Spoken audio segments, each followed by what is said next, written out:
Hey, gentlemen, are we live yet? Are we live?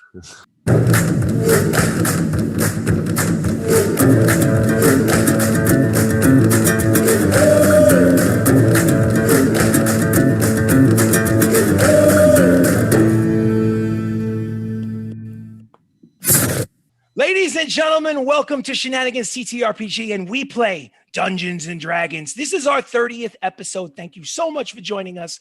We're so glad you're here. If you're watching this on YouTube, and where else would you be watching it, honestly? Please like the video. Please subscribe to the channel. It really helps us grow. Before I jump into the game, I would like to go around the room, the Zoom room, so to speak, and ask each of my players to introduce the characters that they are playing, maybe their level, their class, quick description of what they look like. And then also, if they happen to have a pet trailing along with them, just give the name of the pet and what the pet looks like. So whoever is brave and would like to go first, please do so. It's always me. I was just waiting for you. Yeah, I figured. So my name is Pia, level 16 Tiefling Warlock. I have navy blue skin, black hair, black horns, very fit, thin, handsome. And I also have a pet named Splinter. He's basically a little rat, and he hangs out in my pocket. Outstanding. Who's next? I think what you were just keeping the order as it was, huh? Keep it going. All right, Theoden, the dwarven cleric. Very ugly, bushy, dirty beard, kind of random dreads in the bugs everywhere. You're supposed to be describing Theoden. Sorry. Carry on, sir. Carry on. I'm sorry. I got It took me a second. I was like, I am. His trusted companion, Chester.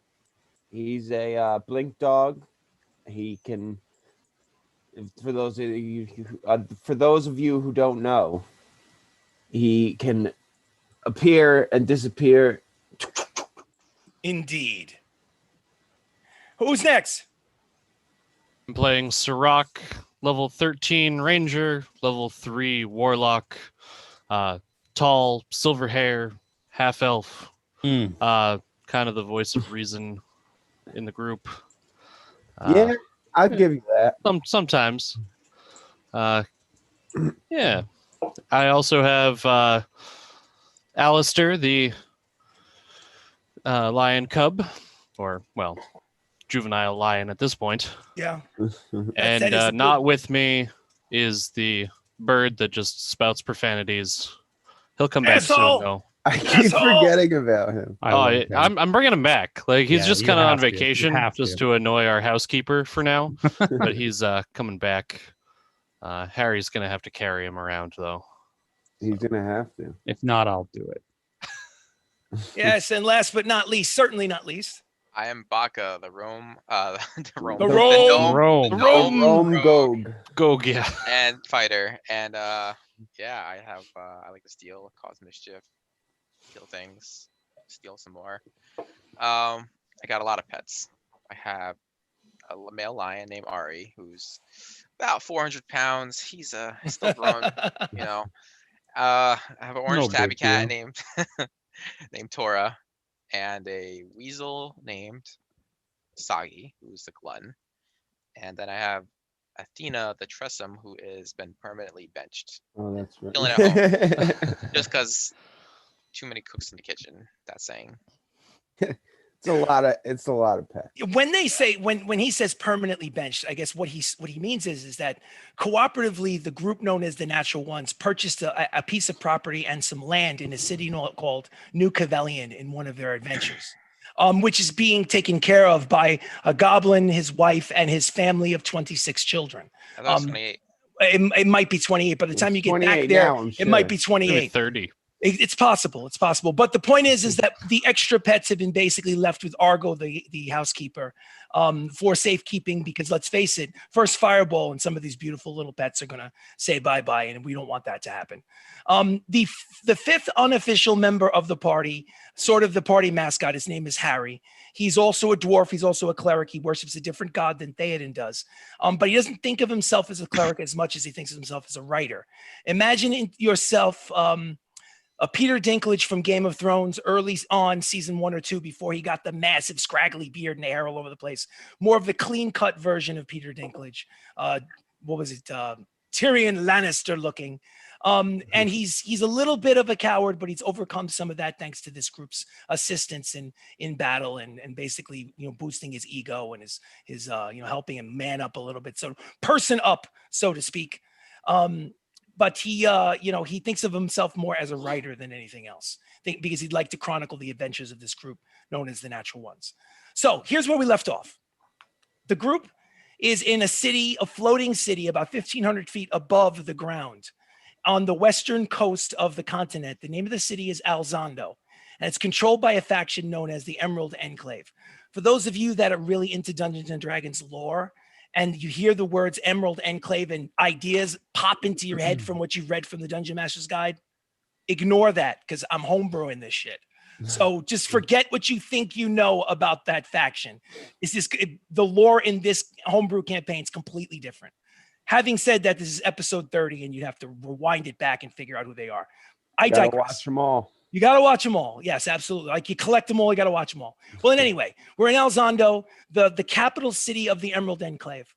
The group, besides looking to restock their supply, have also gone there in order to visit Lady Piper, which is basically the leader, basically on invitation of Lady Piper, to come and poke their heads in and say hello, because she had a pretty much favorable impression of them so far. One of the few favorable impressions that they had garnered basically around the realm. But again, that's another story. In any event, to make this long story short and possible now, they were not welcomed in the throne room. They were basically brushed off as if Piper didn't know them. And then they were encountered a ruling family member, not of Piper's family, but a kind of like a rival family in Alzando, the Glanville clan. Her name was Kara. And she was kind of like a woodswoman kind of thing going on. But in any event, she went there to basically say that she believes that something is amiss with Piper, that she was close friends with her growing up. And she thinks that either she is being mind controlled or there is an imposter afoot, and that she needs help and can't find anyone to help her find out the evidence that she needs in order to, right the wrongs. Well, again, long story short, they did some reconnaissance. It was a little messy. They went into the central spire of the city. They went down into the basement, and they discovered that a group known as the Brood of Katoa had usurped power in Alzando and had basically imprisoned both Lady Piper, her young preteen niece Talia, and actually Kara herself. All three of them were imprisoned in the basement. A huge battle ensued in which the group was victorious, along with their friend named Rexa, who is an intelligence agent, a spy for various factions, but also secretly a black dragon, which only the group knows and no one else does. Although, to be honest, considering that Lady Piper's in the cage watching everything, I suppose that cat's out of the bag, but that's another story. So as we return to the adventure, you are standing amongst dead bodies of Brood of Katoa warlocks. You are standing in front of the cage. The huge, massive black dragon in the chamber below the central spire is shape-shifting back into the beautiful female form of Rexa, as Theoden knows quite well, but that's another story. And at that moment, Kara goes to the bars of the jail cell, the cell that the three of them are held in, and looks back at Piper, who's holding the child Talia while she's like silently weeping in her arms, and says, "I told you they would find us. I knew they would find us. They're here. They've rescued us." So what do you guys do? I'm gonna take a health potion real quick. Absolutely. Before we go any further, that would be wise, just in case the shit hits the fan. Not that it will, but just in case. So Sirach, if my memory serves me, you're at full hit points and full spell slots, correct? One spell slot used. I Okay. used a second to get me and Theoden in here. Yes, With perfect. Pass Without a Trace. Pass without a trace, perfect. So But keep full track hit of that. points. Full hit points. Pia, what are your current hit points? I know that you hit her a couple of times during the previous battle. 66. So you're at 66, and have you been keeping track of your spell slots? I have, yes. Okay, good. No problem. So just keep track of that. I One less have thing for me. one. You have one spell slot, but I'm sure you probably have other tricks up your sleeve. I do. Yes, perfect. So, Mr. Theoden, have you used any spell slots last week? I don't think so because you came to the No, party late, so to speak. No, I have them all. Okay, so you have your spell slots. Were you Yeah. injured? No. Okay, beautiful. So you're full hit points, full spells. Mhm. Baka, you mentioned on text message during the week that you're at 141 as far as hit points are concerned. I was actually wrong. I'm at 156. Okay, so 156, and you use 2 of your superiority die, the fighter superiority die. So you have 2 left. Yeah, and I you used 2 of my second level spells, so I have 1 left. Okay, so let's start. Baka, you're the one that said you wanted to use one of your health potions. Which Or one? can I use a short rest? The dice, the game. Well, I would say that in order to achieve a short rest, you'd have to have a full hour of uninterrupted, where you can meditate and chill and relax. And this is not the time for that, especially considering your current location. I'll use 1 health potion and see what it does. Okay, so what was it? A 2d4 plus 2? Yeah. Okay, cool. So 2 4-siders, add 2, and throw your hit points. 9. Absolutely. I'll let you take care of that. No problem. Anybody else want to do anything? First of all, obviously, there's a cage in front of you. Lady Rexa is now a human female in appearance, not a black dragon standing alongside of you. She says, you guys can really fuck things up. I was this close. Oh, hi, Théoden. She leans over and kisses Théoden right on the lips. It doesn't matter to her that there are bugs crawling in his beard. She basically doesn't even notice them. One kind of jumps on her cheek. Yes, and then once right after that moment of kind of like a smile and a peck, she goes back into rage mode at you guys in general. The crucible was on the podium. I was this close to getting it. I was going to get it for you guys, and you came and crashed the party and screwed everything up. Well, how are we supposed to know that you were going to be here? Wait, yeah, Yes, and we all know that we're impulsive. Oh. She just sighs and basically just Mostly mumbles. You don't give me much opportunity to communicate with you either. She rolls her eyes, but then looks at you and pillow smiles and goes, "Well, I'll have to make a change to that soon. We'll have to discuss that over dinner. Maybe once this mess is over with." I'm gonna nudge Sirach. So anyway, Better watch out. Those horrible words. We have to talk. Yeah. Oh no, worse than any 9th level spell. No, I'm joking. Ladies watching the We'll stream, talk about this I'm later. Just kidding. I'm a married man. I know what commitment is. I've walked down an aisle. I'm just kidding. So anyway, now we digress. I digress. Don't forget that there is a cage with 3 ladies in it. I'll go pick it, lock it. You're picking the let 'em lock. out. Okay, absolutely. Yeah. I want to loot these bodies. You absolutely can loot those bodies. Make an investigation check while he's picking the lock. Baka, do me a favor. Make a lock picking check, and let me know what number you get. All right. 17 for the investigation. Okay, hold on to that 17. I'd like to pick the lock first. Yep. Just 33 work. A 33, absolutely. It's in your grand estimation, it is a inferior lock. Ha! The tumblers shake and quiver at your lock picking skills. Boop boop boop, and the gate is open, and they come out, and obviously Piper, it's preteen, which you notice which you know from experience is also blind, is being led by Piper. Talia is blind, led by Lady Piper. Lady Piper kind of looks like I always forget her name. Kate Blanchett, when she played the elf leader in not Game of Thrones, Lord of the Rings. If those of you, if you haven't seen Lord of the Rings, I don't know what you're doing watching a D&D Dungeons & Dragons show. Yeah, that's so the point is, you know who Kate Blanchett is. I would hope, and if you don't, regal, aristocratic, beautiful, pale skinned, straight blonde haired elf woman who just has a certain sense of royalty when she walks and basically just about her radiates it. Anyway, so going back to Pia, who's searching the bodies, the acid breath weapon of the black dragon who was Rexa has almost liquefied anything of value amongst the bodies.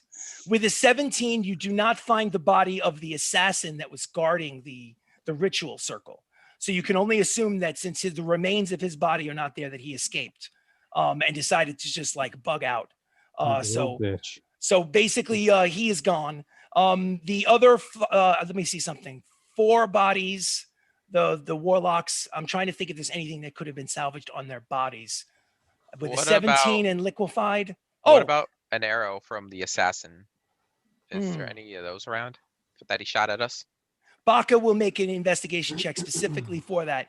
And what I'll do is I will combine your 17 investigation check PR with something that happens next, which will Okay. kind of like it's found by Lady Piper at the same time it's found by you. What Okay. did you get, Baka? 15. 15. I no longer have my stone of good luck. I feel so powerless. Well, I got to be honest with Powerless. Your ass. you, Baka. You surprisingly enough, you find no arrows, which is interesting because you would have thought that they'd be all over the place. Because you remember him shooting at least 3 arrows. It's interesting that the arrows are not to be found. Either he went and cleaned them up, or there's some kind of arrows that have some sort of magical effect where they disintegrate. The answer is beyond you.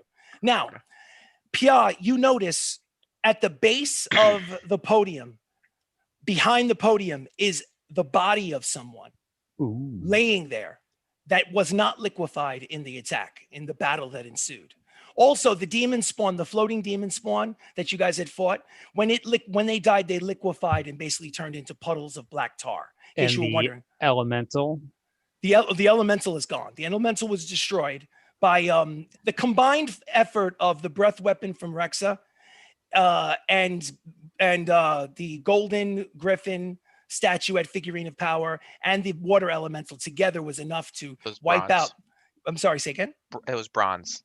Bronze. Excuse me. The point is that the combined effort was able to finally finish off the demon spawn. But anyway, the body is recognizable to you and is certainly recognizable to Lady Piper, who once she lets go of the young teenage girl Talia, she rushes over the body, goes down on her knees and goes, "Oh, Keanu," and lifts his head up into her hands. And if you recognize his body, limp body of Captain Keanu. Also happens to look like Keanu Reeves, just to give you a visual image of what he looks like, ladies and gentlemen. You want it now. What's interesting, I would like all of you guys to make a perception check right now. Perception. Mr. Sirach, what did you get? 21. You notice it. Pia, what do you get? 5. Okay, so you're overcome with the emotion of the situation, and you're shocked that it's Captain Keanu, that you don't notice something else that happened. Baka, what'd you get? 19. 19. You noticed it as well. Theoden? 16. 16. Okay, so it's just one of those things, Pia, that maybe your mind is elsewhere. Bottom line is it's not all that. I'm sure if someone mentions it, it will jar your memory. No one mentioned. All right. Yes. So you notice that while he is limp and expressionless and his eyes are open like as if he is dead, he is still breathing. Oh shit. You could see That's this okay. chest rising and falling, but he's motionless as if he's catatonic, like in a coma-induced state. And she's basically crying tears right now. "Oh, you were such a good friend to me, and you were so loyal. I'm so sorry. We will have a funeral pyre for you and the rest of them." That's basically what Piper says to the catatonic form of Captain Keanu. Piper, he's still alive. Can't you see he's breathing?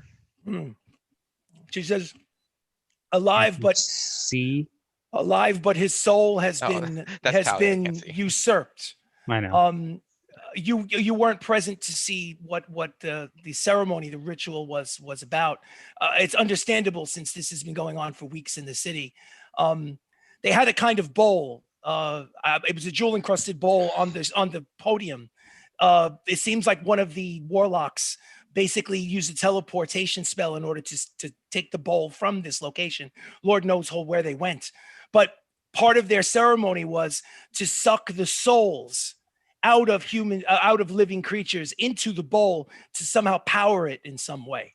I wasn't able to determine what exactly their goal or their aim was, but it's as if this and then at that moment Rexa goes, "Crucible, not bowl." And Lady Piper looks at her and goes, "Lady Dragon," and then continues with what she's saying and says, this crucible apparently absorbs souls, and when it's done, yes, the body is technically alive, but for all intents and purposes, the soul is no more. So, I mean, it's best to at some point. I mean, I don't know if it can be reversed. I haven't seen any evidence of it, Lady Piper says. So is there anything that you guys say, question, interject, throw your 2 cents in there? Did they say anything about like, like a home base or any places that they plan to go? Any plans? Did you hear Lady them mumbling Piper, about any Lady of that Piper, stuff? and Kara, the woodsman elf. Basically, they both nod their head no. Just to give you a visual image, ladies and gentlemen, of what Kara looks like. Imagine like what's her name? Okay, Regina King. Good example. Imagine Regina King with elf ears, right?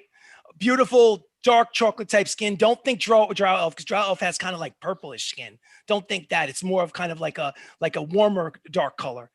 Wearing kind of like, she was wearing leathers, but you notice that she has damage to her face, damage to her eye, as if she had been in some crazy fisticuffs, in order to be dragged down there. At which point she also leans over to you guys and says, gentlemen, did you bring my gear? I know you must have come to. I mean, if you didn't, it's fine. But I mean, I'm weaponless, and my gear was left in the Lighthouse Tavern. Does anyone have it? Yeah, I'll bring it out of the pouch. Yeah, he'll get And it. it's the short sword and the scimitar. Yes. No, actually, it's a dagger and a scimitar attached to her belt, which she gets. She ties it onto her waist, buckles She had a in, quiver of arrows as takes well. the quiver, puts it. Minus the one. Okay, she takes the quiver of arrows, puts it in back, and puts the quiver and the longbow on her back, and seems to be satisfied with the fact she's got her stuff back. Breathes a sigh of relief, and the conversation between you and Piper continues. Piper says, as far as their location, or they did mention a name, Lord Bazazan, but that's really the only thing that I've heard from them. But as far as anything else, I hadn't heard where they're from or what their purpose was. Only thing, they just seem to be, and to be honest with you, these ceremonies of this draining of souls has been going on for weeks. There may be literally hundreds of victims of this catastrophe. This is a horrible situation. People are probably wondering where their family members have been missing for the past few weeks. I dare say. But before we get into that, gentlemen, I have to say, and she stands up from she holds the hand of the blind child, Talia, and says, I have no right to ask you of anything more. You have saved my life, and I will forever be indebted to you. However, I need your help one more time. Champions, Lady Dragon, help me get my throne room back. Ooh. There's an imposter upstairs, and we need, and I need your help to get her out, to root out this villain, once and for all from my city. What do you say? If we destroy your building, are you going to get mad at us?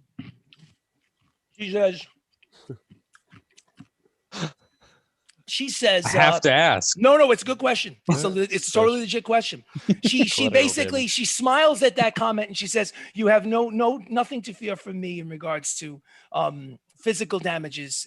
If we get this villain out, it will be worth the cost in inanimate objects. And also, I don't know if you realize this, but strong magics have been cast on this. And in fact, interesting thing, as she's saying strong magics have been cast on this building, as she's saying that, the ceiling, which was 80 feet high, is slowly magically shrinking down, as if like a trash compactor from like the Star Wars. And she looks up and she sees it going out. She says, no need to fear, gentlemen. It shrinks to fit, so to speak. And when it gets down to about 10 feet above you, it stops. And basically, that's a continuation of the fact that depending on the size and shape of individuals that visit the central spire, it appears to be a circular tower on the outside to maximize space. But in the inside, it is a large rectangular castle-like structure with many levels and many winding corridors. And the ceiling, if a giant comes in who's 25 feet tall, the ceiling will rise to accommodate the giant temporarily while he's in place. Sick. Yeah. So she basically looks at you. She's holding a hand. You're faced by a child that you've saved before, this woman in need. Kara looks like she's basically getting her sword ready to go. She looks like she's all in. What are you guys going to do? I have a question. Of course, Mr. Gnome. What would you like? If we do this for you, Yes. we need your help clearing our name. Right now, our name is besmirched all across the realm by all the factions except the Emerald Enclave. Well, we Need are your the help. Emerald Enclave, obviously. And, Yeah, and what your is she gonna your, do? your No, word we're- is Well, we need your help clearing our name with all the other factions. We are wanted by all of them. We cannot Well, travel freely. Especially the I don't think she Harpers. has that much power over the other factions, my friend. I Especially have to Harper. agree. I have to agree with the dwarf. What is your name, sir, Mr. Dwarf? Theoden. In fact, introductions are in order. I know that we briefly saw each other through magical means when you were in the city of Vanwell. When I basically told the lawmaster to release you. And I know that you're responsible for rescuing my niece Talia. Obviously, this is Talia, and Talia is a beautiful young dark-haired girl, elf girl. In human terms, she'd be probably about maybe like 12 or 13. Who knows how old she is? Because she's a full-blooded elf. Maybe she could be 60 years old for all you know. They live for hundreds and hundreds of years. But in any event, she says, "I'm Lady Piper Alzando. You are Theoden. Mr. Gnome, what is your name?" Aka. Baka. Baka, it's a pleasure to meet you. She looks at the elf with the silver hair. Sir, what is your name? Sirach. Sirach. It sounded suave when you said Yes. It was good. Sirach. And the navy blue tiefling with the dark That's how horns. Sirach What is your name? Yeah. Yeah. Pia. It is a pleasure to finally officially make your acquaintance. I will do Oh, Mr. don't Gnome. forget him. That's Harry. Well, it's interesting that you say that. It's interesting that you say that. It's a little bit. Oh, right. It's a little bit early. I was hoping to spring it on you in another 2 or 3 minutes, but since you said Harry it, ran I will. away. Nice, You guys nice look job. around the room. Nice letting Let's the say- cookies out of the Let's box. say no, Oops. it's fine. It's totally fine because it was gonna come out with a perception is roll he and a gone? conversation. So Harry died. everybody looks around. As Baka looks around first, and Baka says, "May I speak for you just for a moment, Baka, through you?" As the dog- Sure. As long as Baka you- looks left and looks right, and then looks at Sirach and Theoden and goes, "Where's Harry?" Ah, I'm who gonna cares? look at Sirach like, what the fuck? Harry is Thought he not was there. behind us. Yeah. I Yeah, don't look at me. I He was came with in you here. guys. Yeah. Make a deception check, Sirach. Deception. Insight. Well, yes, of course. Let him make his deception check first. Hold on to your number, Sirach. Don't tell us what your deception check was. All right. Baka, make an insight check, please. All right. Actually, Pia, if you'd like to make an insight check as well, you can. What'd you get, Baka, for your insight check? Oof. Oh, I don't have that as my proficiency. Damn it. I got a 2 plus 6. 8. So it's an 8. Yes. Pia, what did you get? About the same, actually. About the same. Sirach, Yeah, what'd you get for yeah, your 8. deception check? Huzzah! My 10 wins. His 10 wins. So here's the Unbelievable. situation. You have no reason. Oh, he no. seems to be telling the truth. You have no reason to doubt him. I believe you. But your Sirach. concern is not about whether Sirach is telling the truth. Your concern at the moment is where the hell is Harry? Well, don't put concern in my mouth. That's you saying. That's a you're good concerned. point. That's a good point. Don't really care. I Good was just point. Curious. Hmm. Absolutely. Well, your curiosity is certainly awoken. That's a concern. Yes. So anyway, Theoden, point is- where is he? okay. So to refresh your memories, because it's been a week, I will refresh your memory and also let the individuals in the group know. I mean, not the individuals, the streamers who happen to be nice enough to watch us know what happened to Harry, the unofficial 5th member of the party. So the group had been split up. Sirach and Theoden were outside, basically about 30 feet away, playing cards, waiting with kind of earpieces, these magical earpieces now. that allow them to communicate within 1,000 feet of each other. When the shit hit the fan in the basement of the central spire, Sirach and Theoden concocted a plan that Harry should distract the 2 guards at the front gate of the central spire. So he went into this big acting routine and said, "I've been taken hostage. I'm basically at the Lighthouse Tavern." So the 2 guards basically said, "Sir, by all means, come with us." Harry was led by 2 of the guards into the building. Oh, moron. Sirach and Theoden lost track of where he went as Theoden and Sirach went downstairs as Harry was led into the building somewhere else. Since that happened, you haven't seen him since. Does You Harry have have no- an earring? Harry does not No, have he an does earring. not. No. Oh, So the point is, at the moment, you don't know where Harry is. So now the other question is Piper is there. She seems to be. She said, the question from Baka was, and to continue where that spot was, is you would need help clearing your name. She says, will do everything that in my power to do what I can to clear your name. Just Sir Gnome, please be advised, Mr. Baka, that you already have the highest reputation amongst the Emerald Enclave, and that is something that shall continue, whether you help me or not, because I would not be alive right now if not for you. So, and that's amount of the gratitude I will show you for that knows no boundaries. However, the only faction that I'm technically aligned with is the Harper's organization. I will send a message, like a missive, to the Harpers in order to basically tell them what you've done in order to ensure my safety, and tell them that you should be welcome in all Harper cities. Luigi won't care. Yeah, it's interesting. You've met Luigi? Mm-hmm. Yeah, he is not the most cheery individual, if we must be honest with each other. Yeah, you're not. Yeah, the truth is that I don't really have I can't control what what Lord Luigi does. It is his faction. I can only suggest that he treat you with respect based on what you've done for me. And as far as the other two factions, the Order of the Gauntlet and the Lord's Alliance, technically we are on touch and go eggshell terms with those two factions. I doubt that they would listen to me in regards to your reputation. So, I mean, I can offer some sort of compensation, I suppose. But other than that, I don't know if your reputation may be under your own or your own control. I do compensation. You're speaking Baka's language. Yeah. Something else actually. Instead of reputation, I have a sister I have not seen in many years. If you could help look for her, that's all. Oh, I absolutely could. That was random. Absolutely. By all means. I was digging into the backstory. that was 50 episodes ago. Absolutely. What is the name of your sister? Does she look?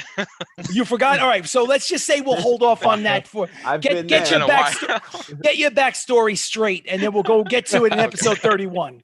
So she what your sister's name is. She says yes. But you could tell that she's anxious to take back her throne room. What is your decision, gentlemen?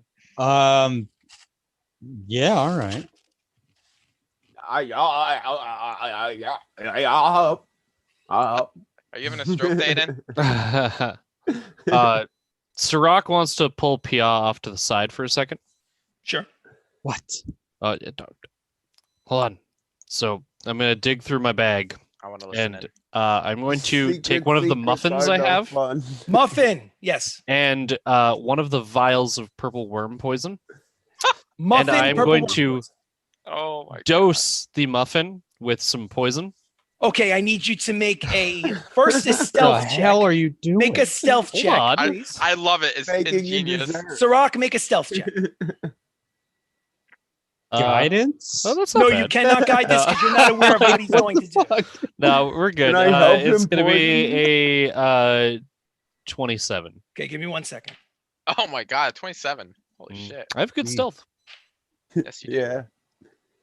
What is it, +8? Oh, okay, so do me a favor. Pia, you're aware of this because he pulled you aside. I need Baka and Theoden to make perception checks, please. You have to obviously roll a natural 20. Let me know what you get. Guidance? No, you cannot guide that. This is something that is happening in the moment. You're unaware of what he's planning. What'd you get, Theoden? Did you do it, Theoden? Natural 20? No, I got a 4. Oh, okay. Well, wow, congratulations. Yeah, Mr. Baka, what did you get? Oh my God, I got a 19 plus. Hold on. Doesn't count. I got Perception. 25. 25. Okay, so the good news is, Sirach, is that you've slinked off and you've kind of pulled Pia with you to make him aware of what you're doing. I mean, are they doing this in like another room or something? Or let's just say that you guys are so it's a moment of kind of unsure of what to do. You're engaging with Kara, you're engaging with Piper, the little girl. The girl is still crying. There are distractions in the room. It's the end of chaos. The adrenaline's dropping. So Sirach is using some of his stealthy skills to kind of like back off a little bit. All right, so now what I need you to do is it's not finished. You just backed off a little bit. Now I need you to do a sleight of hand check in order to do all this complicated, pull the muffin out, pour poison on it. So give me a sleight of hand check now. All right. I mean, you are in a room with people and everyone's going to be looking at everybody. So it's got I'll take it. 18 plus 4 is 22. 22. Okay, so let's see. So you're in the process of doing that. Fail, fail, fail. So that's the 3 ladies. Rexa. Let me see something about Rexa. Hold on a second. Actually, where is my monster manual? Excuse me, because she is not as she seems to be. She is black of scale. Excuse me. She is Black dirty as as hell. cats. I need to see Yep, what her this, I need to know what her perception is. muffin Her dosing is gonna actual be. perception. So, pardon me. Okay, good. I'm right at the What page. kind of muffin is it? This one was a lemon poppy muffin. Lemon poppy. Do you have any that aren't poisoned? Well, currently I'm only dosing one. What number did you do? have 9 22? others. 22. 22. Okay, cool. I'm gonna want one. All right. So, and then now, gentlemen, I need you guys to beat a 22. I will accept a natural 20 from Baka or Theoden. So What give if me I that. get like a? Oh Not yes, me, if you can because get, I if you already, can, like- I'm sorry, pardon me, Baka. What to If say? you get me a 22 or higher, I I apologize. don't have shit modifiers like a certain dwarf. Okay.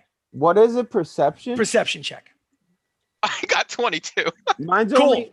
So my what? perception check's only +3. Okay. So Better than Oh, me. I didn't get it. 12 okay. plus So here's 3. the deal. Baka, you do happen to note you didn't notice him slink back. But after a few moments, your keen basically senses of being a rogue and always looking for shadows and spots to hide, you do notice something going on. You notice in the corner of your eye, Sirach is doing something with a muffin. Now, having said that, Sirach, continue with what you were doing. You are aware, Sirach, make me a perception check, Sirach. 21. You lock eyes with Baka. You are aware that Baka notices you messing with the I'm gonna muffin. give him a very stealthy thumbs up. Slide a hand check. Oh, okay. Okay. Thumbs up, slide a hand check. Oh, I rolled a 2, which Well, what becomes does a 2 turn into? 25. Okay, good. Okay. All 3 women do not notice the thumbs up. I do it. I don't even do it that discreetly. Like I just and then. I understand that, but all right. Well, anyway, the bottom line is that the 3 ladies are the most important, and also Rexa do not notice the thumbs up. So, Sirach, what are you doing with this purple worm poison and this muffin? What's happening? Speak to Sirach, to Pia if you have to. You pull him aside. Yeah, so Pia, I'm basically showing Pia what I'm doing with the muffin this whole time. So Okay. I'm going to dose the muffin with the purple worm Don't poison, eat this one. and I'm going to hand it to him and say, Pia, Mm-hmm. if you have the chance, Take a bite and kill myself and end it all. Kill Baka. well, Relieve yeah, the pain. kinda. This is the out, the final out. So whether you use it on the usurper or if you need to force feed it to one of us, including yourself. All right. The cyanide pill. Interesting. crap. Cyanide pill. But I would recommend The using natural it on ones the has turned enemy. into But a if you cult. use it on Baka, that's okay. Okay. Do I hear my name? So should I hang on to this? Yes, yeah, I'm gonna hand it to Foolishness of the dungeon master. I believe that you were looking to feed that thing to somebody in the room. I thought that's what I Oh thought. yeah, so- no. That's why I was this like, is- why are we going so in depth with me just I like, was- dosing a muffin? Yeah, I was basically doing the stealth checks because I figured for sure you were like, anybody hungry? I was 99% sure that was for Baka. That actually would have been good. But in any no. event, but so actually, now it is pretty good that the rest of them didn't realize that though. is a good point. So- No one really noticed what you're doing except for Baka. Out of the corner of his eye, noticed that you handed you Baka. You noticed that he I gave approve a of muffin all to Pia. assassinations. Okay, so Ooh. what is your final answer, or is there a final answer? What would you guys like to do? Fuck it. I'm down. Let's go. I need All a right. good fight. We could Okay, learn more awesome. about Brutacatoa, maybe. Awesome. Maybe. If So- that's what it is. So you make your way up the stairs with Kara along with you guys. Sharp with her swords in her hands and her key. Yes, I'm sorry. Go for it. Yes. Just because I don't want to interrupt you later on when you're getting to it. Yeah, I cool, would cool, like cool. to apply the purple worm poison to my Historian sword. Absolutely. As you're I making put your the way up the historian stairs. in the main hand. Yes. Main hand historian, you're applying purple worm poison. What do you do? Roll a d6 to see how many rounds it stays on there before it washes I away? have no idea. I think that's how it Apply works. purple worm poison to Baka's tongue. Uh, Say a d6 plus 1. I think Stick a it's a vial d6 up there plus like a 1. I think so.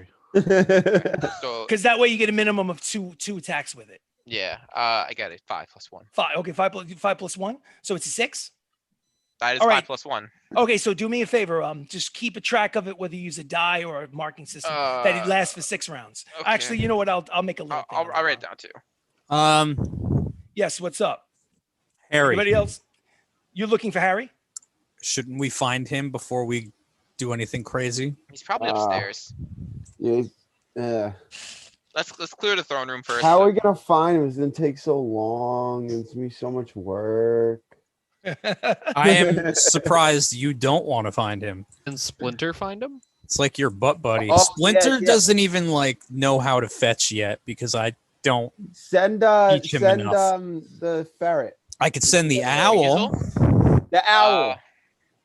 Yeah, the owl would be Yeah, too send obvious the owl. though. Tell the owl to go get Harry. Write a note. Write a letter. Can I use the message spell? See if he's in Homing range. pigeon.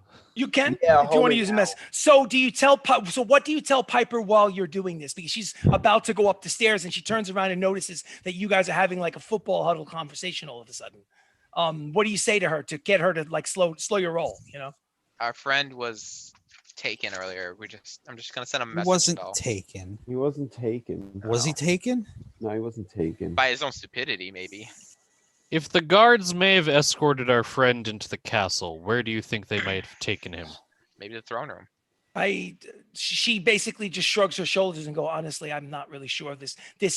I'm not even sure who is the reason why I need your help upstairs is I'm not sure who's loyal to me and who isn't. I don't know who is working for this Lord So- Bazazan and who is actually an Emerald Enclave soldier. So That's why I need your total help. slaughter. So, is what Pia. you're telling me. Yes. send the damn owl.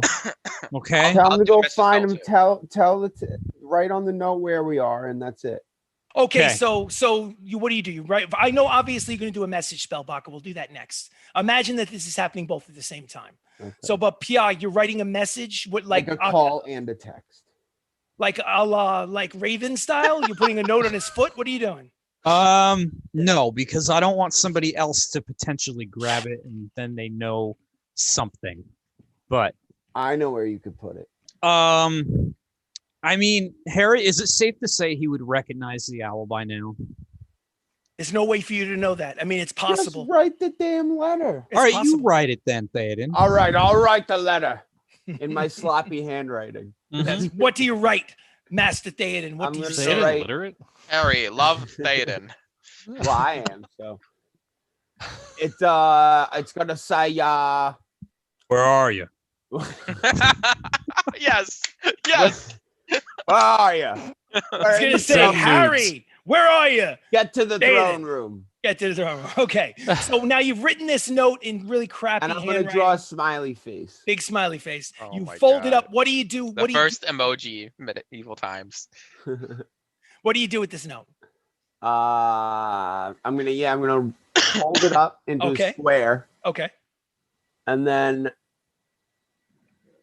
shit. How should we do this?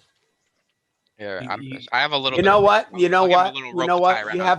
have like I want to try to like get it under. I just have him hold it. No, he Have him can't. hold Just, the damn thing. I have a little rope. I'll cut off a piece He's so a we can tie it spectral around. owl. Just have All him right. hold- Okay. So Baka, are you basically interjecting here with your little Yes, piece of because rope? I can't listen to this anymore. Okay. So just do me a quick dexterity check, Baka. Are you allowing this, Pia? By the way, it's your owl. Yes. It's your fey creature. Yes. Okay. 14. So with the 14, Tug of war. I would say with a 14 it would be easy. It takes You're gonna rip the note. It takes a few minutes. Lady Piper is trying to hide the impatient look on her face, but she obviously knows that she basically has no choice. You successfully eventually tie it Wait, to the where's- foot of the owl. Yes. Where's Piper? Piper no, is not Piper. And or Talia, Piper, and Car? Are they all with us? Yes, your car is basically getting her swords out and basically is going to go do battle right alongside you. At And least that's what Rexa? it seems like. Rex is in her human female form, following you up the stairs. Okay. When Piper asks, "Oh yeah, Rexa is going to go wherever Theoden goes at this point." Wow, you have the strongest battle pet. So you successfully tie it to the foot of the owl. Pia, what do you tell your Fey familiar what to do? What do you say? Go look for Harry. You know Harry. Go look for him and give him this. And like I touched wherever the note is. Can I use the ring of animal influence to understand? I can speak. I can communicate with it through my mind too. So Yes, like, in but I'm this saying it one out loud situation. as I'm like talking to it out loud. Oh yeah, well, just so you know, like I mean, Pia, through your mind, through telepathic means, you can talk to your Fey animal, not Yes. other animals. Other animals, you need to do the 10-minute ritual. But Yes. Baka, because you're wearing your ring of animal influence, you theoretically could just basically talk to the owl. Doesn't mean he's going to listen to you. He only I just want to know. I just want to see what it said. That's all. See if Oh, it with the understands. who, it basically said, "Okay, I'll go look for him." Alright. The equivalent of that. That's all. So, Nice. Beautiful. are you doing the whole like eyes go white and you see and hear what the owl goes through? Only if Theoden will carry me so we can move forward and get the hell out of here. I gotcha, Pia. All right, And let's I'm do gonna it. Let's do it that way. lug him then. over my shoulder, So ass in face. yes, so ass in face, over the Beautiful. shoulder, barrel hole like this. Yeah. So your eyes go milky white, and it only takes a few seconds before something strikes the owl. Bamf! It's bamfed into the Feywild Oh, after taking more than a few hit points of damage, because there's a wild owl flying through the inside of basically the central spire. The first guard who sees it, that's holding a crossbow, basically points up, pulls the trigger, and banishes it to the Feywild. Poof! So you basically, unfortunately, that is not a successful means in which to find out where your friend is. All I right. apologize. So, Damn it! doesn't the That was unfortunate? short-lived. Yes. Yes. All That right. was such a good plan. I spent all that time writing the And- note. Okay. On to the better plan though. The message spell. Does it take effect? Yes. Just do the yes. spell. God damn it. Message spell. Does it? Harry, can you hear me? Where the fuck are you? What is the range of the message spell? SOS. I don't know. Does it tell you just him let me to know? come to Actually, the you know what? Let me actually go look it up so myself, so as to not I give have it it I away. think right it's 1,000 feet. It's 120 feet. 120 feet. You get no answer. Oh. And it can No, go through. It can go through I'm solid gonna- walls, obviously. Yeah. I'm gonna that cast a it cantrip? periodically. Yeah, it's a cantrip. Oh, perfect. Then yeah, just I'm gonna cast it keep doing it. periodically on the way to the throne room. Okay, so on your way to the throne room, every so often you cast it. You reach out to him. As of Baka might be a literally, little concerned. when about you Harry. get to the great double doors of the room that you've been to before, because in the previous day you've been in this city for a couple of days now, actually waiting for weapons to be formed. You get to those double doors. Lady Piper opens the doors. The guards immediately, basically, that are in the throne room, do this like thing with their awls and their pole arms blocking. And she goes, "Gentlemen, you know who I am." Now, the comparison between the two is at the end of the long throne room corridor with the columns and the red carpet that leads to the dais where there are the two chairs, stands three imposters facing the group of individuals. You guys have not entered the room yet. You're right at the threshold as the double doors have opened. On that dais with the two chairs, in those two chairs sit a fake Lady Piper, an imposter, a fake preteen Talia, and a fake Captain Keanu standing between the two chairs. At the sight of her kind of like what do they call it? At the sight of the two Lady Pipers, the fake one stands up on the podium, and you could see that with the exception of her clothing being super dirty and torn in some spots and being maybe tired and not having eaten. And we're talking about the one that's with you guys, obviously. The image is spitting image. So the fake one on the podium stands up and goes, "So finally, I get to see this group known as the Natural Ones and what they are capable of.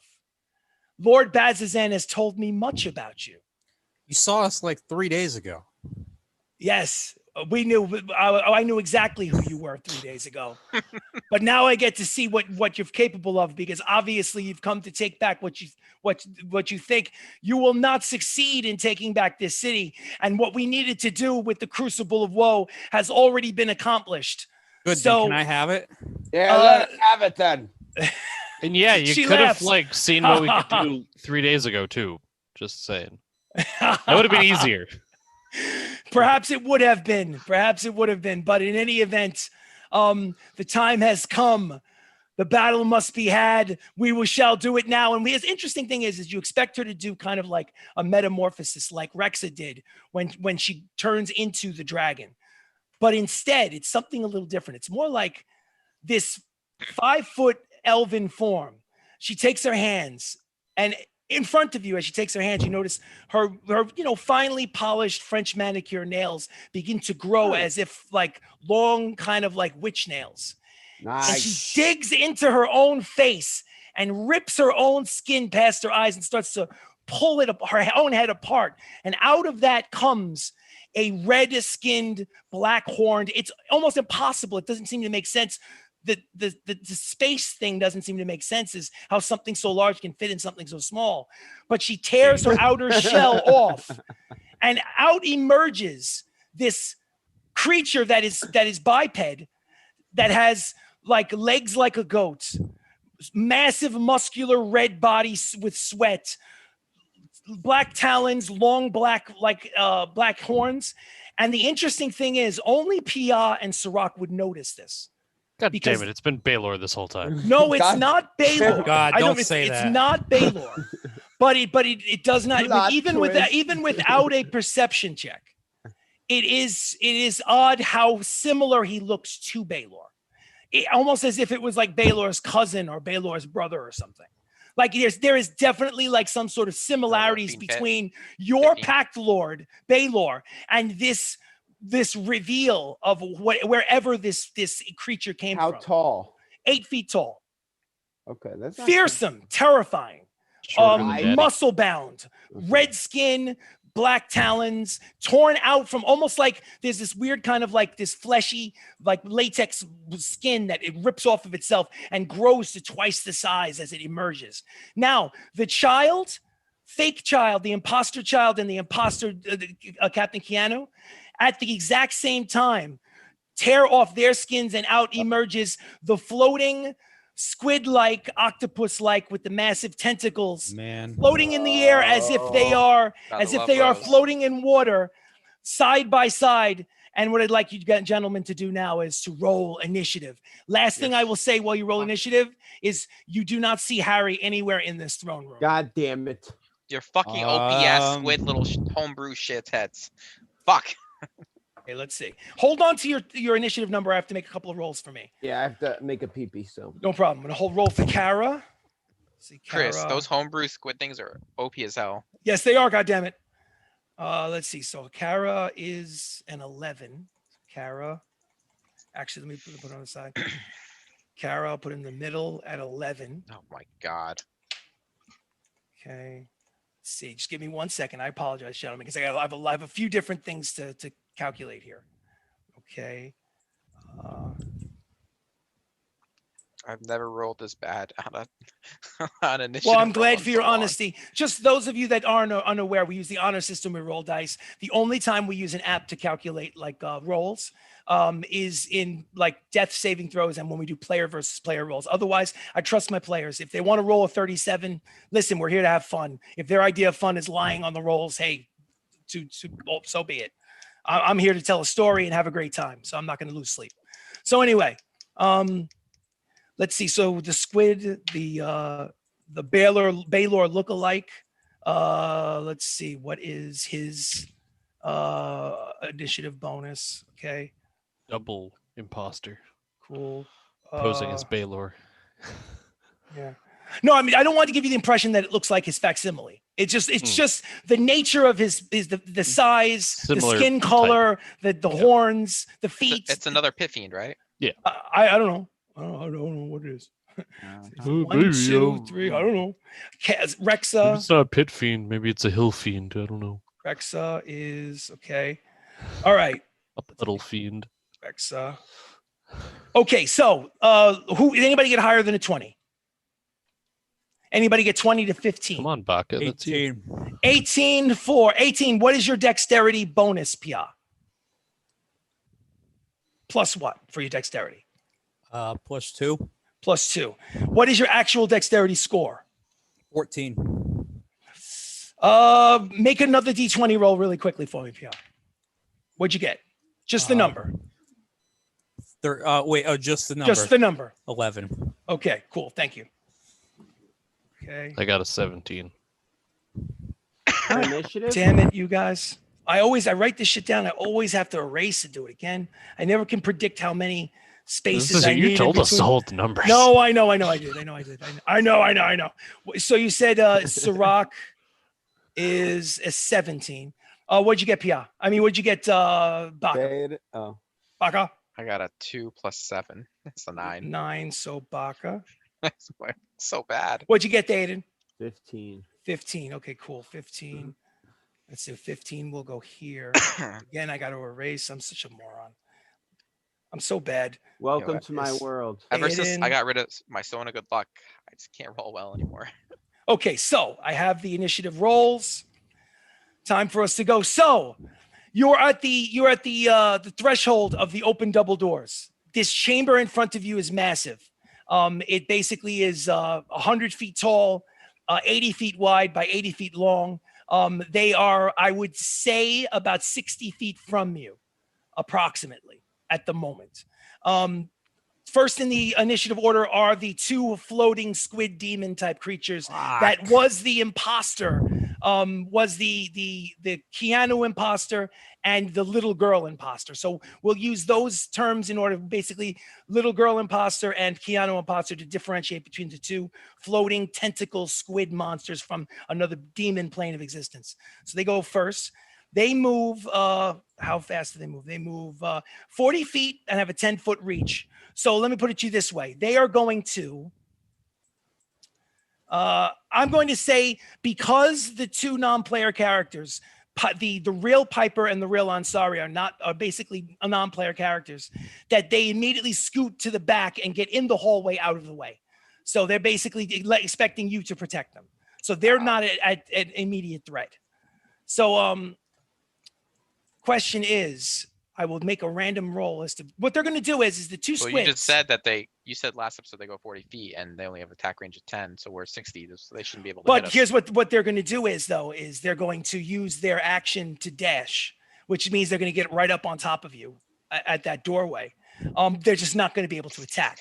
So what I'm trying to figure out is I'm going to do a random roll to see who's actually closest in the doorway, because we did not determine a marching order when we went up the stairs. So let me just see. We got 1, 2, 3, 4, 5, and 6 will be Kara. 1, 2, 3, 4. That's Kara. Well, actually, no, there's 5 of them. Hold on a second, because I've got no Harry. So actually, you know what? Rexa, thank you very much. Thank you very much. So 1, 2, 3, 4. 5 is Rexa. So Rexa, it goes up against Rexa. Let me actually take this map out. I wrote a map. Let's see. So floating demon to Rexa. Thank God. And the next one is 6. Oh, okay. You guys got lucky. Floating demon to Rexa. You mean they got lucky? Floating demon to Kara. So basically, they cannot attack this round, but the 2 floating demons float up to Kara and Rexa. Okay. So they're done. Pia, you are next. What would you like to do? I am going to back the fuck up. Into the hallway. Just somewhere where I'm in line of sight of everything, but not too close to them. You can only go 10 feet back in order to remain line of sight. Any further than 10 feet back, you'd have to go to the left or the right, and then you lose line of sight on the room. All right. Fine. Shit. What do I want to do? All right. Well, I'm going to back up that 10 feet anyway. Done. Bonus action, healing potion. Absolutely, go for because it. I am in bad shape. Is that the 2d4 plus 2, or is that something a little more I think powerful? you do that 2d4 before we plus went 2. anywhere. I should have, and I'm an idiot. So 2d4 plus 2. Yeah, goes down first. So let me do that. 2d4. And You just that is rested 3, 4, beforehand. 5. There's no way 5 you'd be able to do that. plus This No. is all happening 2. in a couple of minutes. I'm talking about 30 That really minutes. didn't do a before whole lot, downstairs. but 7 points. Okay, so add those 7 points to your hit point total, please. I'm assuming you're Okay. what, 67? 73 now. I was at 73. Yeah. Gotcha. You're at 73. Yep. And then, You still have an action. yep, I am going to use.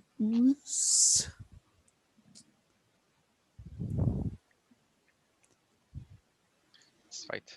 Fuck, man. Do I want to do this? Do it. Do it. Do it. Do it. Do it. Yeah, all right. What I'm are gonna, you doing? I'm gonna Don't summon be my a aberration. Aberration! Yes, So- my like floaty eyeball. Floaty eyeball. It's kind of like a mini beholder, correct? Pretty much. Oh, does it appear in the same round and then attacks next round? I don't think it says actually. Well, but I need to know whether or not you get to attack this round. Oh, when we roll no. Initiative. It shares initiative with me. So does it get to attack immediately, or does it you have to wait around? No, I think have- I think summon I creatures have wait. to wait around. Okay, so Yeah. just to imagine, suddenly in time and space floating, it's as if there's a tear in a curtain in open space, as a massive yellow eyeball starts poking itself as if giving birth through this hole, and plop, it basically comes out as there's like eye stalks and it's floating 3 feet from the ground. And in some language that none of you understand, it basically says to the navy blue tiefling, "My master, why have you summoned me?" Destroy them. Oh. Okay, so he has his message, destroy them, and he will on your next combat turn will go upon your command to, you have your little minion with you. Yep, I have his stats. So Okay, we're good. That's all that matters. Yep. All right, so Pia is done. Sirach, you are next. Sirach, you're in the doorway. You notice that these two massive floating squids are basically right up on top of Rexa and the elf maiden Kara. The And pets are with us, right? no, pets are not with you. You left them at the hotel locked Shit. up. They probably would die this fight. There's a good chance. All right. What would you like to do, Sirach? Can I take a step back to where PI is, or Sure. are we too clustered? No, true. You Okay. can do that because you figure the doorway is 10 feet wide because they're double doors.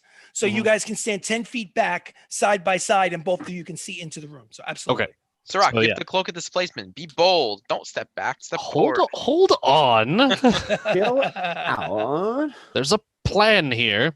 So I'll take the 10 feet back, and Yes. then bonus action, Hunter's Mark the squids. Hunter's marked. Squid is hunter's marked. Excellent. So. And then because you said the doorway is 10 feet, I will unleash a volley at the squids. Yes. Outstanding. Which one? The one that's on Rexa or my the one that's on Kara? My first will target the one on Rexa. Okay, cool. So they are basically side by side in case you're wondering about proximity, because let's face it, they're basically looking to squish that doorway. So they're right next to each other.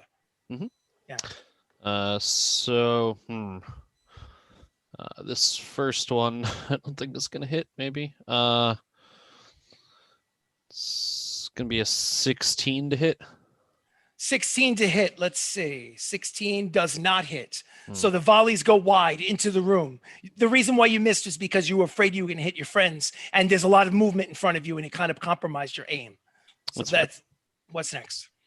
Well, I still get to aim at the other one. Go for it.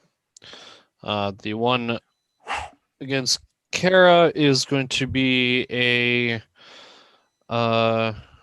22 to hit, 22 does hit. and that will be 6 and 8. 14 points of damage. 14 points of damage to the one that is on Rexa. Gotcha. Oh no, that one was on Kara. Oh, I'm sorry. My Yeah. fault. My fault. Okay, so you said 14, you said, right? Yes. Okay. But then I will use my second attack to try to shoot at the one on Rexa again. Go for it. And that will be a 21. 21 does hit. Very Legolas fashion. He's just firing 4, 5, 6 arrows. For 11 points of damage. 11 points of damage. Every little bit counts. Magic infused arrows because of your quiver of Aldori. Aldori. Yes, yeah, Aldori. Yeah, I always forget it. Oh. All right. Let's see. Bonus action, volley, and 2 attacks. Yep. Anything else? That is my turn. Okay, cool. Next up is Theoden. Theoden, what would you like to do? All right. Is it safe to say that everyone's 10 feet away from that? From 10 all feet them? away from what? All the enemies. All the enemies are 10.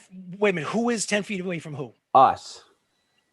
Think of it this way. You're in the doorway, right? And you're kind of all clustered together. And the 2 floating blobs have come up and basically are kind of almost blocking your way into the room because they're anxious to get there. So they're right next to us. They're right next to you guys. The room is basically, you imagine that the boss who looks like Baylor, we'll call him the boss just to keep it simple. He's about 55, 60 feet away from you guys by himself. And the 2 floating squids are basically almost blocking your way. You could still squeeze around the side if you wanted to, but they're basically looking to jump you guys. I was thinking more of a AoE. You can do that. So you just have to specify where you'd like the AoE to drop. I wanted to use Flame Strike. Flame Strike. Tell me about Flame Strike. It is vertical column of divine fire down from the heavens. From the heavens! Location you specify. Yes. So where in general terms would you like this to drop? You want it to drop on the boss? Do you want to drop it on the two fucking floating demons? I want to drop it on the 2 floating things. And not hit you guys. Right. We can do that. Absolutely. Not a problem. You can't get all 3. You got to pick either the boss guy or the 2 squids. Yeah. Okay. So we'll go 2 squids. Go for it. So what do I need to do? I need to roll some sort of dexterity check? Dexterity saving throw. And my thing is... And what is it made out of? It's made out of fire? Yeah. Okay, cool. Let me know. But if it hits, it's fire. Well, it's fire and radiant. Fire and radiant. Yeah. So what you mean it's a little bit of one and a little bit of the other? Yeah. Okay, so you just have to let me know which is which. Okay, cool. So I need to... It's 4d6 damage of each. Okay, cool. So what I need to do is I need to roll. I got to beat your DC, and I don't have a dex saving throw bonus. My that kind of DC is sucks. 18. 18, so I got to beat an 18. Fail. Yes. And that one is a 19, so one of them succeeds. So All right, so now here's the good news. The good news and the bad news. The good news is it's all bad. The bad news is well, that's not true. Just sounded funny. They're immune to fire, but the radiant damage still affects them.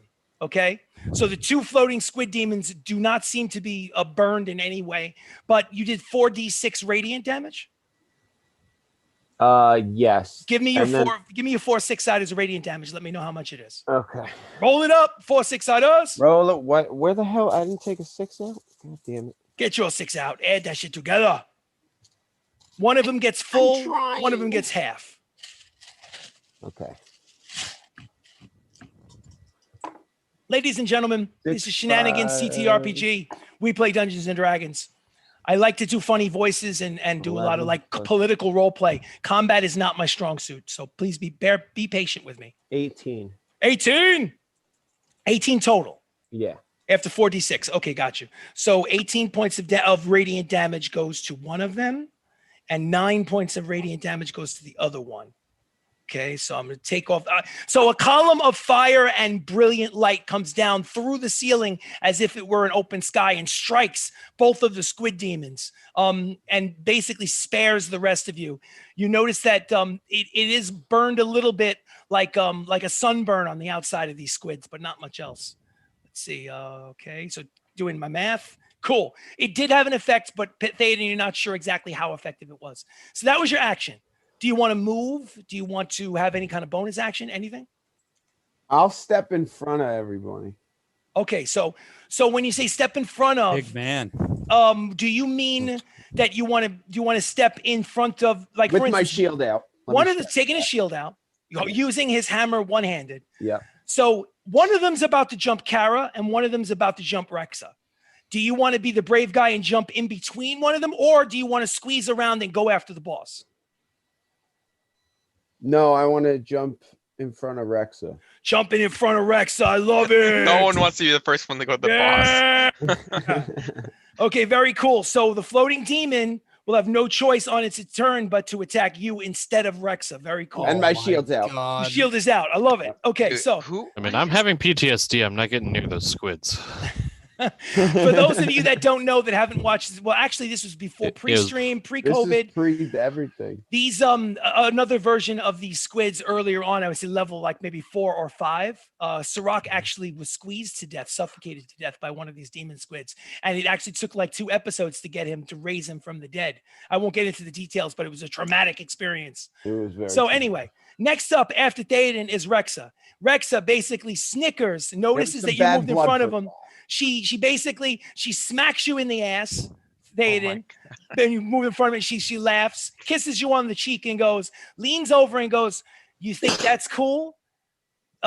She looks over at the boss demon in the middle, the one that was the imposter Lady Piper, and goes, "You think that was cool?" She uses her 30 feet of movement as the humanoid to get in the middle of the room to face off with the boss, and begins to transform into her true adult black dragon form with scales and breath weapon. Boom, boom. How about this? She says. And all of a sudden, the ceiling is high enough to accommodate her size and height. Whoosh. And Theoden's whoosh. in the tent. Yes, exactly. So her turn is used by transforming into her natural form, the black dragon form. Yes, And we she's got a basically- dragon, baby. So now after that is Kara. So Kara is going to reach into the back of her quiver and finger for something in particular and look back at a quiver and go, "That's odd." And decide to basically just pull a different arrow out and start pulling arrows and swinging them at the boss. You're just gonna shoot Rexa. Let's see. It's not okay. You don't know that, Sirach. No, I know, You but don't know that. Okay. So 3 Getting, arrows fire in the general direction of the boss, some of them striking the boss and bouncing off and breaking, some of them hitting it and basically just like hits.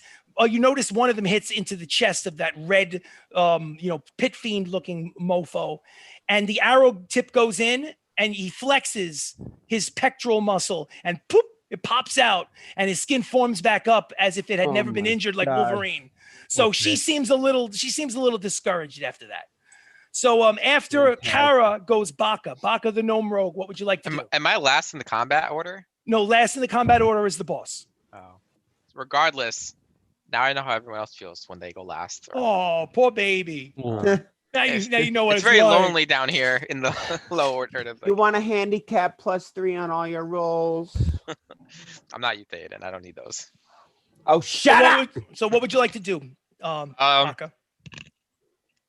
Since you're small size, it'd be very easy for you to sneak your way into the room, slip past the demon squids. Yeah, I want to stealth and like run around the side of the room, try to get around, flank the boss. Oh, if you want to flank the boss, I will allow that you could probably hide from the Jesus. boss. You know how I said there are 3 pillars on each side that lead up that kind of central path where that red carpet is? I would argue that you probably could try to like scoot around the side of the doorway and make your way to one of those pillars and try to hide behind the pillars. Is that what you like to do? Mhm. Sure. So you're trying to hide specifically from the boss, correct? Is that what you're looking to do? yeah. Okay. So what I'd like you to do is to make a stealth check Emphasis on the first. hide. Stealth check first, please. 25. 25. Okay. You make it to the one of the pillars. You believe that you are hidden behind the pillar. Your bonus action has been used to hide. What would you like to do? I want to cast the spell Blur.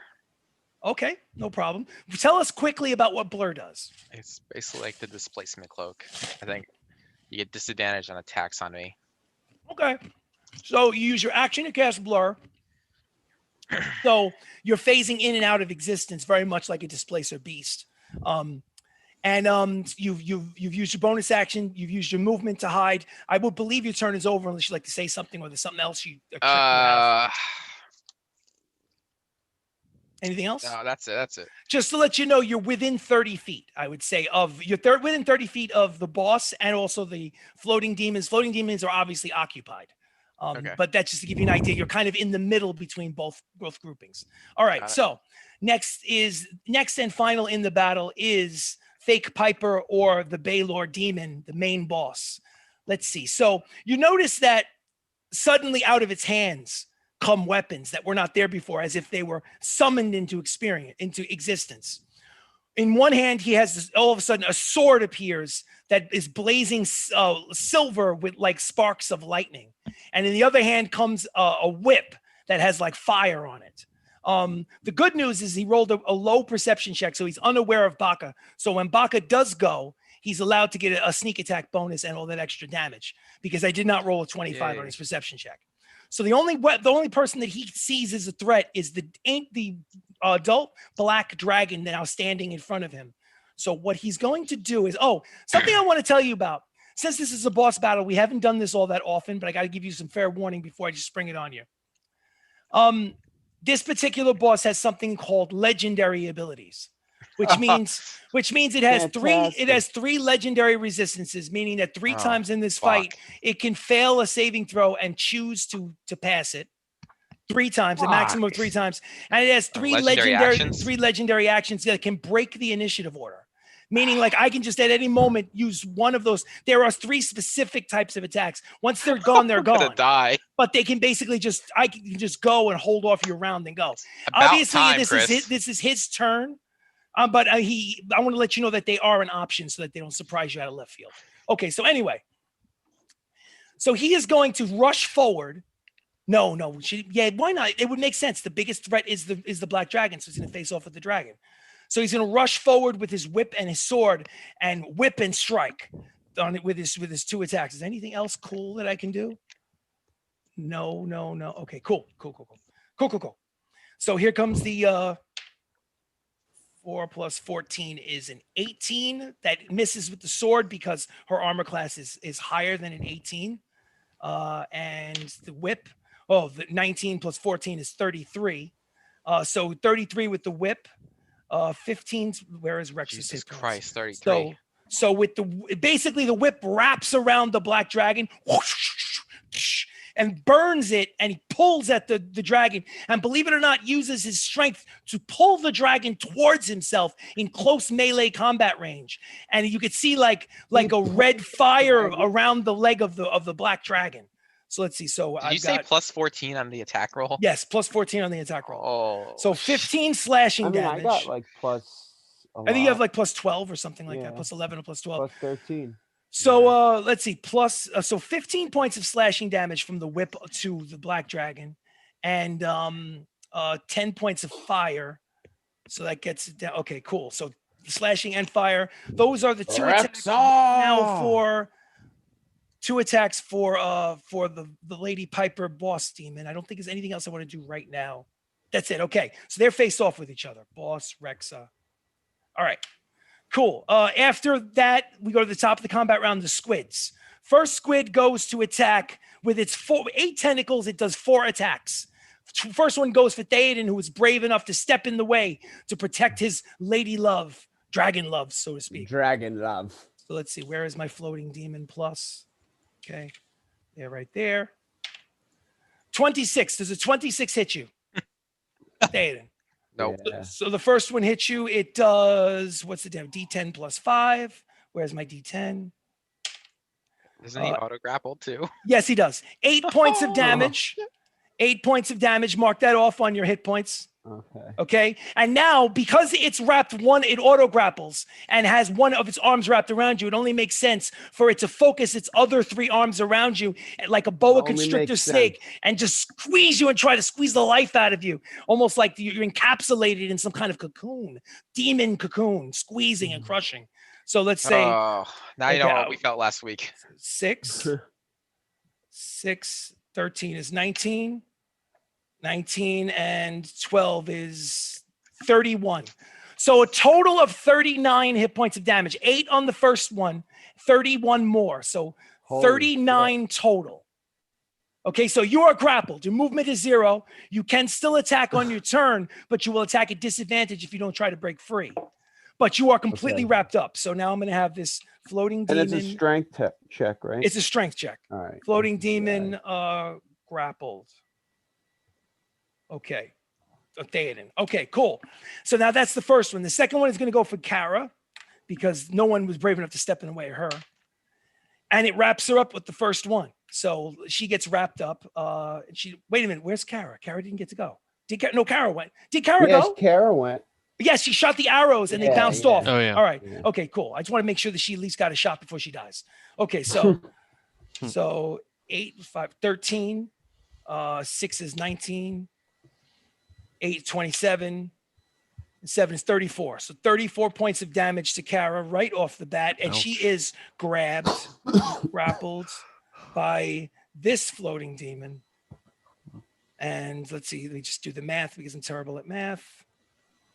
Okay, so she does not look thrilled. Can you imagine what it's like to be a rat basically grabbed by a snake and about to be eaten? That's what Kara looks like. It's kind of like what Theoden looks like too, but let's not think about that right now. So anyway, next up is Pia. Pia, you're in the hallway. You're staring in at your friend Theoden being consumed. What would you like to do? So just to get an idea, if I were to do an AoE, Yes. is there a way I can do that without hitting my comrades right now? You don't know. You can try. Oh fuck! All right. You don't know. Probably means You yes. just have to let me know where you want to put it, and I will let you know what the result of that is. I want to try to hit the boss. Okay, cool. Cool. If I can do that. So you're going to try to hit the boss with what? Ice Storm. So you're going to take out your brand new Staff of Frost That's and point it towards the boss over the shoulders of your friends into the doorway and let loose an ice storm. I need you. I have to make some sort of dexterity check to avoid that. Is that what I have to do? I will double check. Yeah, let me know what I have to do to get out of the way as the boss. Ice Storm. Dexterity saving throw. Okay, dexterity saving throw. So. And it's a 40-foot cylinder. 40-foot cylinder. And on a failed save. Is a cylinder that drops from the ceiling like a storm, like from a cloud? Pretty much. Not from the staff. It's not a cone of cold. It basically just drops from the ceiling. Yeah, exactly. 40-foot. Gotcha. Okay. Cool. So Let me pull it up on my phone. Before I make my dexterity check, I want you to make a quick dexterity check. I make my dexterity saving throw. Make a quick dexterity check. Dexterity check. Just real quick. Dexterity Check. Dexterity check. Just check. Check. 19. Okay, with a 19, you measure it perfectly, Oh, beautiful. where it drops down on the boss, but does not affect Rexa, who's the dragon, who's right up next to it. If you had failed that roll, the storm would have hit both Rexa and the boss, but it's just the boss. What would you like to do? Awesome. All right, so I'm gonna hit it. I have to roll a dexterity saving throw for the demon, And it's the big boss. 2d8 bludgeoning damage and 4d6 cold damage on Okay, a failed save. hold on to that. I'll let you know whether I pass or fail, and we'll discuss the damage after that. Yep. Okay, 6 plus 2 is 8. But he's going to use one of his legendary resistances to succeed.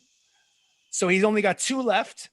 So now, so he succeeded, which means it's half damage. So now here's the deal. Do the bludgeoning damage first. Okay, that's 2d8, which is Bludgeoning damage from the hail and the rocks, the stone. that's 12 points. 12 points.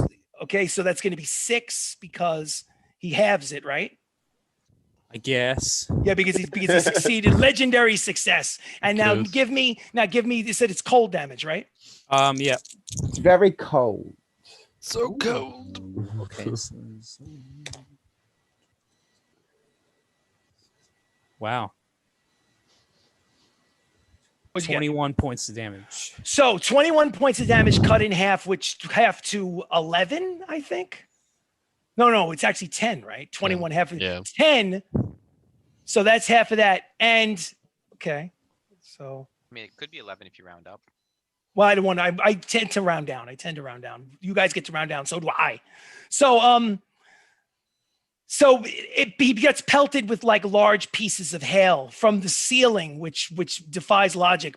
And he looks over his shoulder after basically engaged with the black dragon and laughs with this deep voice that did not come out of the piper when it was the imposter piper, and goes, "Ha ha ha! You think your puny storms will affect me? Not likely." Ah! So you hear that over your shoulder, and damn, does he sound like Baylor? Like this guy could be Baylor's like cousin or something. But anyway, that was a waste of legendary resistance. so anyway, next up is. Oh, hold on a minute. Oh, you have something else for me. That was your action. Maybe you have a bonus action you like, or movement perhaps. Actually, you know what? I'm gonna stay put. Hey, what?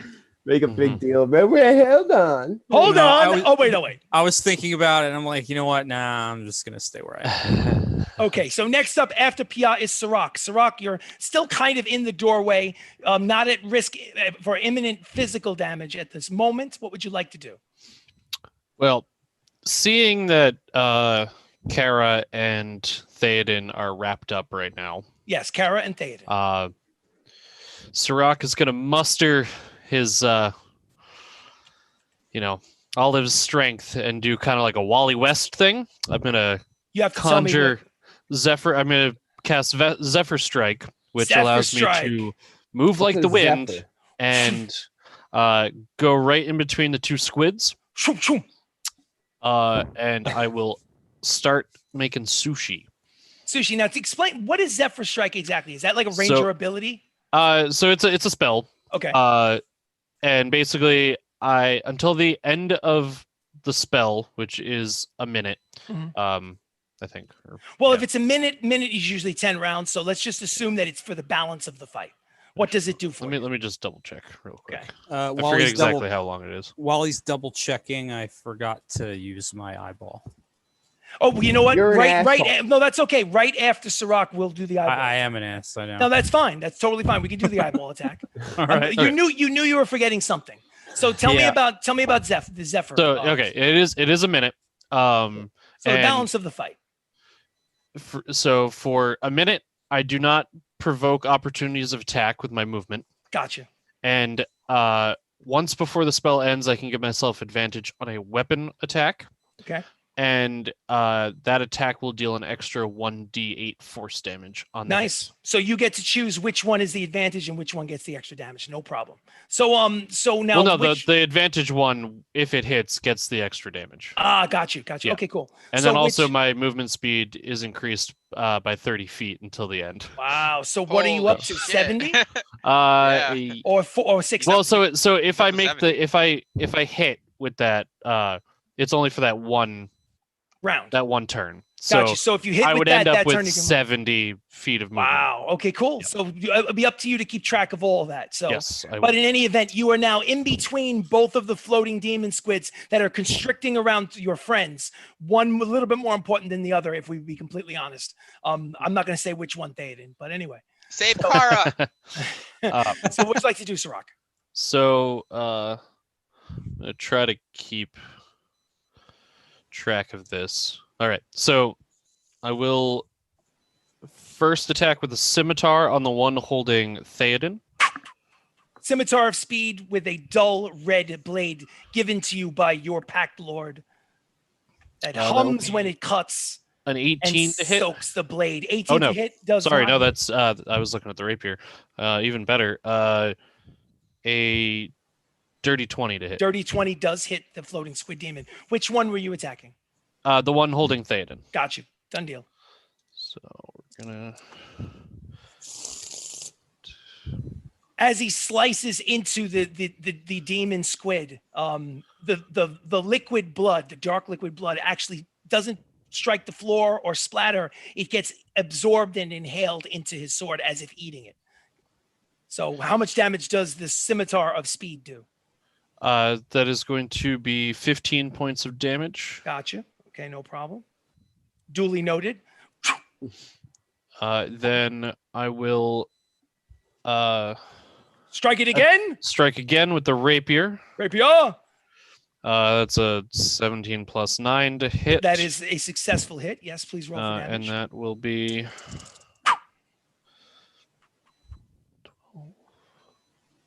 A whirling dervish of blades.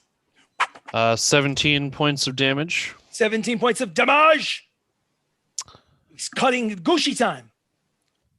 Then I scimitar don't know again. I don't know what Gucci time is, but hey, listen, it sounded cool. Scimitar again. Scimitar Yes. again. Scimitar speed. Gonna Uh, ask. That's a 25 to hit. 25 is a successful hit. Blood would be spraying everywhere, but oddly, it's dry as the sword 14 inhales points of it. damage. 14 points of damage. Got it. One more with the scimitar. He's a dual-handed fighter who also has a scimitar of speed. So that's how he's level basically 16 total levels. That's how he's getting these attacks. He's 13. This one won't hit. I only rolled a 2 plus 11. No, so- it does not hit. yeah. So the last one, for some reason, you went to stab into it, and it just the blubbery hide did not pierce. It bounced back. But with Horde Breaker, I will Horde Breaker. turn around and Attack the other one. roll an attack on the other one. Outstanding. With what weapon? The scimitar? Yeah, so the scimitar. Okay, so that's the one that's holding Kara. Got it.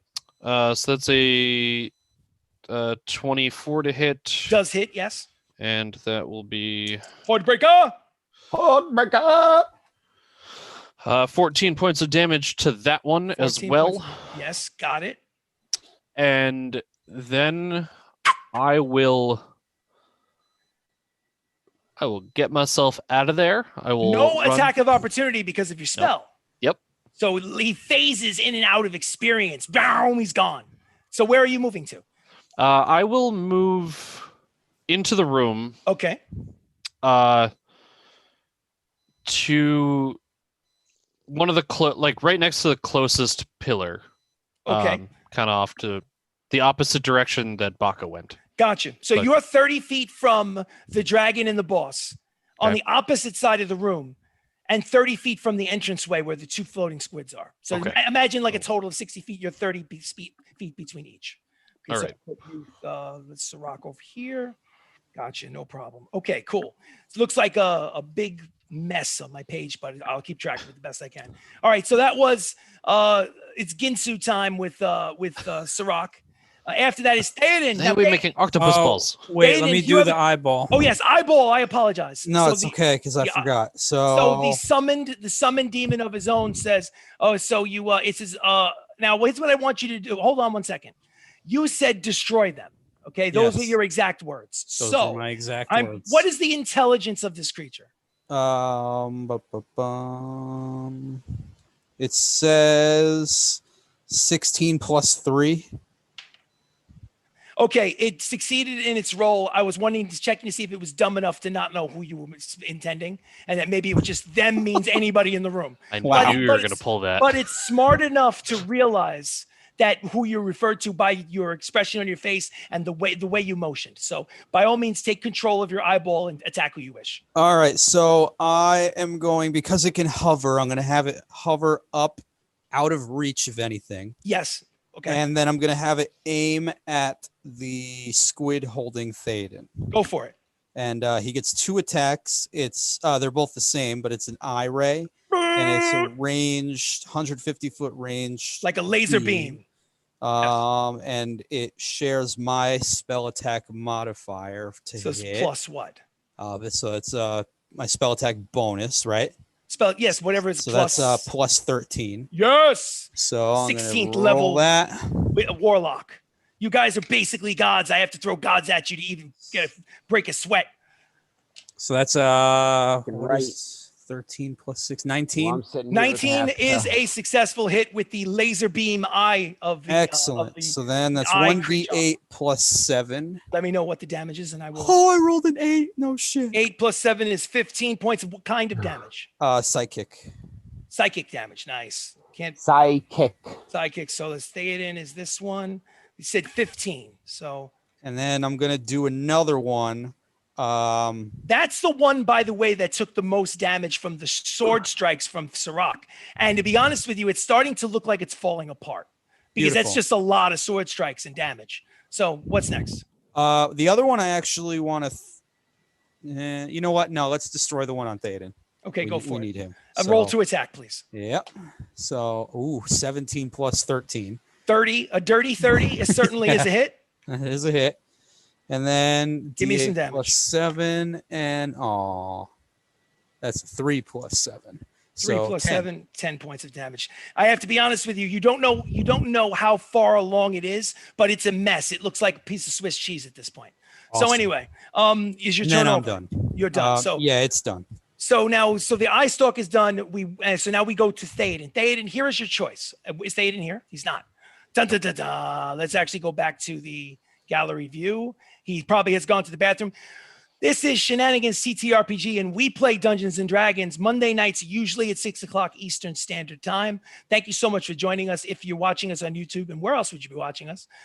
Please like the video. Please subscribe to the channel. We also have our own website. It's ttRPG.com. So that's Shenanigans tabletop role-playing game. So ttRPG.com. A little bit of a mouthful, but once you kind of get it in the head, it's easy to remember. This is episode number 30. Yes. You guys to say you can probably go with Kara and it wouldn't impact anything. It's a good point. No, Actually, he's back. He's Never back. mind. Yes, he's back. So let's wait for him to get his helmet on. Yes, he is back. So it is your turn, Theoden. You have a choice. Yeah. So you can either just remain constricted, like in the grip of a boa constrictor, and attack, do your actions at disadvantage. You can't move, and you do it at disadvantage. The only negative is that when it's the turn of the squid, he auto attacks. Yeah. Like in other words, he automatically hits you because he's already squeezing you. Or instead of attacking, you can use your turn, a strength check to try to break free. Yeah, I'm gonna do that. Okay, strength check to break free. We're gonna do a Strength check to break contest. free. So give me basically obviously roll a d20 and add your strength modifier with the belt of giant strength. 18 plus 7. 18 plus 7 is a 25. I rolled an 11 plus 11 plus 7 is an 18. So Yup. 25 beats an 18. Roar! You basically roar! It's like what every mouse would like to do when grabbed in the fishbowl tank by the snake that wants to eat it. Yep. Basically just Yep. roids out and so you break free. You are now allowed to use your movement should you so desire, but I warn you, if you move, you'll get at least attack of opportunity. So it's up to you. No, I'm But- not gonna move. So is there any kind of bonus action that you can do? Yeah. What would you like to do? Spiritual weapon. Spiritual weapon. What does Spiritual your spiritual weapon look like, Theoden? You know what? We're going with the sewing needle today. Sewing needle. Interesting. Yeah. A nice little sewing needle. Nice sewing Right needle. here. Does it have? Let me ask you a question. Does this sewing needle have a roll of thread floating next to it with like the thread kind of through the? It has a tassel of thread that's Tassel. ripped from the roll. Okay. So Yeah. hanging tassel of thread. Yeah. Very cool. To everyone, Theoden looks like the little tomato that it's supposed to stick into. Yes. So where would you? That gets to strike in this round, if I'm not mistaken. Yeah, in the back of the one that just grabbed me. Go for it. So you go stabbing needle point. Go for it. Make a hit roll. Oh, I wanted to do it at what level was it? The fourth level. Okay, but just make sure you keep track of those spell slots, Okay. please. Yeah, I will. All right. So 14 plus 14 plus 19. 14, 19 total. Yeah, 14. Okay, a 19 does hit the floating squid demon. So roll your damage with the needle. Okay. You know what? Let me look up the damage. I think it's 3d8 plus your damage modifier, which is probably plus 4. I think Yeah. it was normally 2d8, but it'd be Yeah, 3d8 and then I because you did went one level higher, right? Yeah. So 3 8-siders and then add 4. Okay.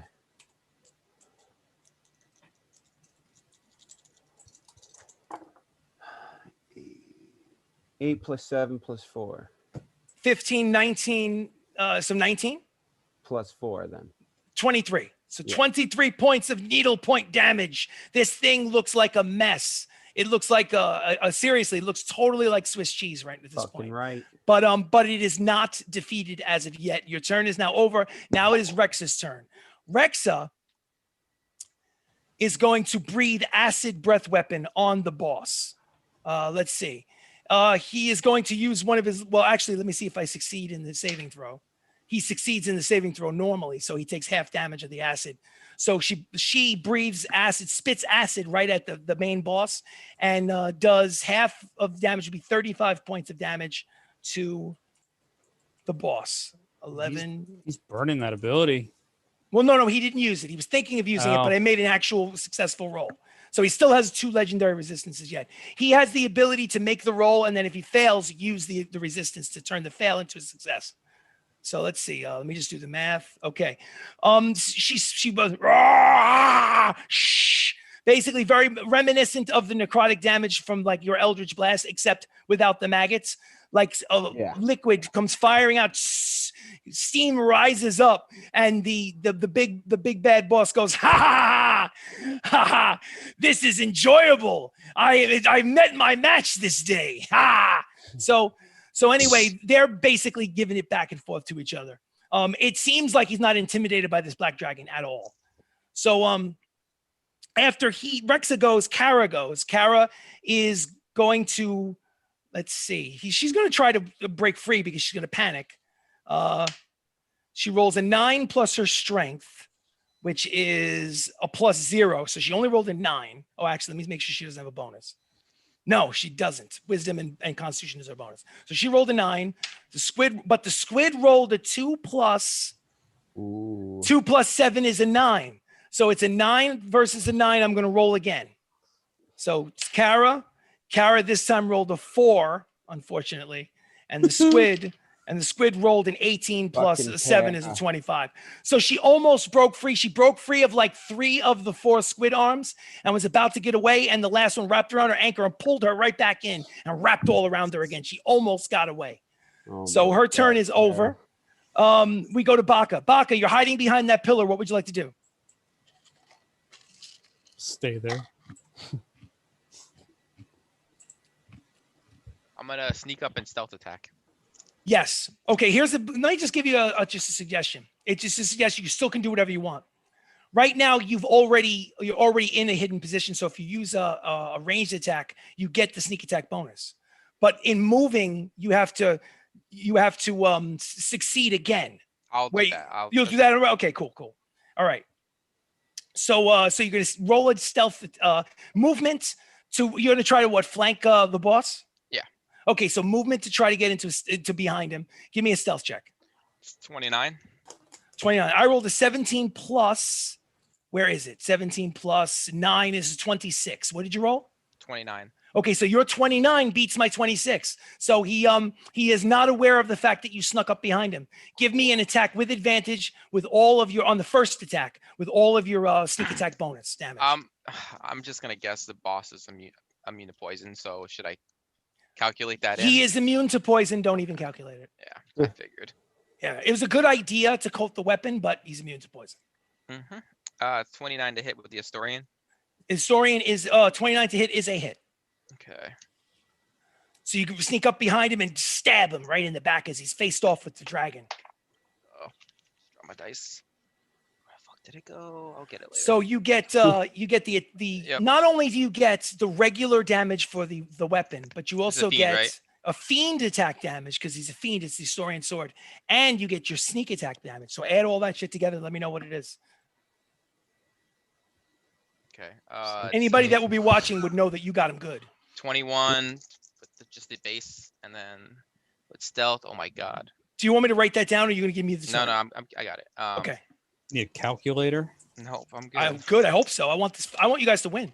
I don't want you to lose. 10,632 points of damage. 24, 30. All right, so 51 damage. 51 points of damage. That's weak. Come on, man. You got to Sorry. do more than that. Second attack. Second attack does not give you the sneak attack bonus or the advantage roll. Yep, I know. It's a regular attack. 23 to hit. 23 does hit. Okay. So D8. But you still do get the Historian sword advantage. Well, this because is it's a fiend. Oh no, it's the other hand, the rapier. I apologize. So this rapier does only 13 damage. 13 damage. Outstanding. then- Every little bit counts. The Historian again. Historian.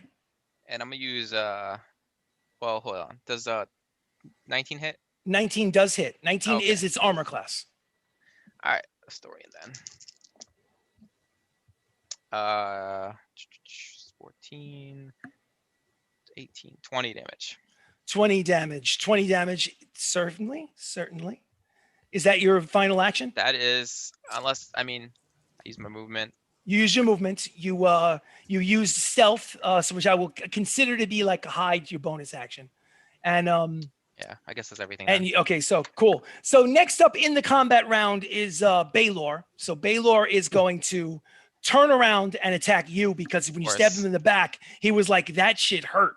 You actually hurt him more than the breath weapon did. Of course he's gonna I turn did. around I did and he's gonna like 85 damage. Yeah, exactly. Like So that. he realizes that as small as you are, you might be more of a threat than the Black Dragon is. Oh, I know I am. I know he loves that. He loved that, guys. Okay. Yeah. You So got anyway, him cheesing on that one. I know. I got Right? What a chip on his shoulder there. Yeah, sorry about that, guys. I'm creating a monster here. Yes, Quick you are. gassing me up. Yeah. Okay, so he's going to let's see what is he going to do. So first things first. Chris is to the side. He's like, I gotta get him back good for that. First things first. So let's say I did like 61 damage. so every melee attack didn't do made much. every time someone in a turn Neither makes a did I. melee attack, the person takes 5 points of fire damage. First of all. Fire resistant. So you take 5 points of fire damage because you're in melee range. 5 points. just So as you notice when you get just up close to him, whether you hit him or not, just being in his vicinity, his body's burning with flames. So -5 points. And then before he's going to take his longsword and his whip and hit you with both. Let's go longsword. disadvantage first. on both. Disadvantage on both because you are blurred. Is I am blur a blurred. concentration spell? Pretty sure. Okay, I need you to make a constitution check because you were burned by his area of effect thing. So give me a quick constitution check. Let me just check blur real quick. Blur should be constitution, I would It is. imagine. It's I would Constitution. assume. I mean, it was a concentration. I'm sorry, I said the wrong thing. Oh, that's really good. 23. 23, you successfully held your concentration. Wait, saving throw or check? Saving throw. Yeah, still 23. 23. So you succeeded in keeping up your blur. So I roll at disadvantage. Okay, so let's go with. Okay, so I rolled a 17 and a 16. So that's pretty good. 16 plus 14 is a 30. Does a 30 hit? No. Okay, so I'm going to tell me how 30 does not hit. I'm a god. Yes, sure. So I 30 actually almost believed him for a second. I was yeah. like, wait a minute, hold on. Yeah. So, with the lightning longsword, it does 21 points of slashing damage. 21. Okay. Okay. And then 13 points of lightning damage. Okay. Okay. So just do that. I think it's a total of 34. Okay. What are you down to? Just so I know, could keep a loose. Well, tally. I'm gonna half the 21 to 10. Yes, half to 21 will be like 10. 10. Yeah. So 10. So it's 23 23 total. damage. 23 total. Yes, because I'm you used at, uncanny dodge. 137. 137 for uncanny dodge. Okay. And then now he's going to hit you with the whip. And this one, it was a natural 20 and a 4. So the 4 counts, not the natural 20. So 4 plus 14 is an 18. Does an 18 hit you? Nope, that misses. Okay, so it misses. Okay, so now he is going to, next up is the Squids. But what he's going to do is he's going to use one of his 3 legendary actions to break the initiative roll and go again. He's gonna attack me again. Okay, he is going to do what's known as a frightening roar. I need everyone on the battlefield to make a wisdom saving throw. Yeah! Wisdom saving throw from all. Let me know what you get. Yes, what's up? Is this constituted as magic? This is not magic. This is a natural effect. Okay. Good question, though, because I know you have some sort of gnomish thing. That I'm goes in. straight. What did you get? They hit him. 24. 24. You feel a chill go down your bones, but at the last minute you shake it off. You're like, this guy can't make me afraid. Baka, what'd you get? Fucking bitch. Wait, plus So it's a 2, wisdom saving throw. 20. 20. You succeeded in shaking it off. Pia, wisdom saving throw. 23. You succeeded in shaking off the fear effect. Sirach. 25. You guys Wow. all succeeded in shaking Holy the fear. shit. So his frightening roar I'm was proficient. I'm a in wisdom. legendary boss. Yeah, so am I. I Yeah. am not. I just got really lucky. So you guys basically were of the opinion of you're trying to make us as scared. We seen it all, pal. So basically, you guys shook that seen off. it before. I've We've seen it seen before. Theoden fuck a dragon. Nothing can scare us now. This is a good point. It's a good Yeah. point. You didn't know it was a dragon at the time, but hey, there's always a But- chance I that mean, you can see it. Theon- again. I still I have went seen for it after I found out. Yeah. Yeah, and I So- are like, oh yeah, look, it's one of the family. Okay, Daddy? so It's Daddy? Uncle. it's the Squids' turn. Obviously, the Squids is grabbing onto Kara, so it's going to do its 4 attacks on Kara and see if it can squeeze the life out of her. 9, 18, 26, 26 and 8, 34 points of damage. 34 automatically. She does not look like she's unconscious, but you hear the sound of bones breaking. So that turn is over for that particular one. And then the one that is turned into Swiss cheese is going to make his way over to, he can float through the air at 40 feet with a 10-foot reach. So he basically can go after anybody. I forgot See. to do something. Oh, well. He's going to go for, let's see. He won't go for Pia because he's outside the room. Sirach is also outside the room. No, Sirach came in. That's not true. I'm in the Sirach room. is over by the pillar. Yep. So let's see. Kara is on the same side. According to my map, Kara's demon is on the same side as Sirach. So he's actually going to go for Sirach. Okay, so he with Kara in his hand. No, not that one. I'm sorry. Kevin. You're absolutely right. My mistake. It's the one that's attacking him now is the one that was on Theoden, which is on the other side of the room, which means he's going to go for Baka. Ignoring- No, Baka's Wait, behind the I'm boss. Baka's behind the boss. yeah. So let's see. Who's he going to go for? For Theoden. No, he probably would go for Theoden again. It makes it Theoden broke free, but it's basically in the center of the dance floor. Yeah, Listen, Theoden. He's going for Theoden. I can't. What do you want me to do? Sorry, dude. I guess he You're our technically meat could go shield. for Sirach, but Yeah, No, I mean, it I doesn't am the make sense. tank. The So way I have it written out, he would that's have to what I cut signed up for. diagonally. So he's going for the bulky, slow-footed but muscular dwarf Theoden. I rolled an 18 plus a 9 is 27. Does that hit? 27. 27. What are you fucking kidding me? Yeah, I'm sorry. How? I rolled an 18 plus a 9. Well, no, you don't have to explain Yeah, it to me. yeah, I believe you, but He rolled 27 because it he was said he did. rhetorical. It's because he wanted to. No, I can take a photograph of it if you want me to. No, I believe you. It's an Lies. 18. I get 18. All right, Yeah, let's it see. hits me. It hits me. Yeah, okay. So since the first one hits you, the other 3 wrap themselves around you. And all 4 of them hit. So that's going to be, I'm going to No say add it up arcane over here. Theoden. Let's see, Theoden's 15 going down. 15 plus I made a prediction to Jacob of who dies. in this. 11 plus 15. Oh shit. I Plus included Harry in that prediction, but I forgot he was gone. So. Yeah, I did too. 5, 10, And I 11. forgot we didn't have our 19. pets. 1, 2, 3, 4. So my prediction was that Theoden dies. So Theoden got wrapped up. Theoden, you have it took 49 points of damage from you. From squeezing- 49. 49, squeezing you with He's all dead. 4 of your limbs. What do you have left? I have 98 minus 49. 98 is minus 40. 98 minus 30 49 is 18 minus 9 is 7. 37. 47. 47. I If you want think. me to give you some health, I'm still at 137. 47. Don't No, gloat. I can heal, Don't remember? gloat. So, All right, so you're I at know, you're right? at 47. You're at 47. Yeah. Because I'll just turn everybody on the battlefield and chase the little gnome around the battlefield. So Oh, do it. What's I that have to song? catch him. He thinks he's so badass, he can take everybody. Let's go. Let's I do can. it. Let's do it. Hey, listen, just be patient. I'll get around to you. I'm Okay, sure. so now Theoden is grappled, and Theoden is in hurt and pain, but Theoden is a tough motherfucker, and he is gonna That'd tough be this damn out. right. Okay, so now after the Squids go, no, that Well, was the from the Squids. mountains. That was the Squids. Before Pia goes, Oh. Baylor is, well, not Baylor, obviously, but the Baylor type creature is going to use another one of his 2 remaining legendary actions. He's going to do his teleport, which is a free movement for him, and he's going to attack somebody else. He's going to bamf away from from both Baka and the dragon, and bamf himself someplace else. He's going to attack. Let's see. He's going to attack. It would make sense. He wants to get away from Baka. Theoden is wrapped up. Pia's in the hallway, so he's actually going to go after Sirach. It makes the most sense.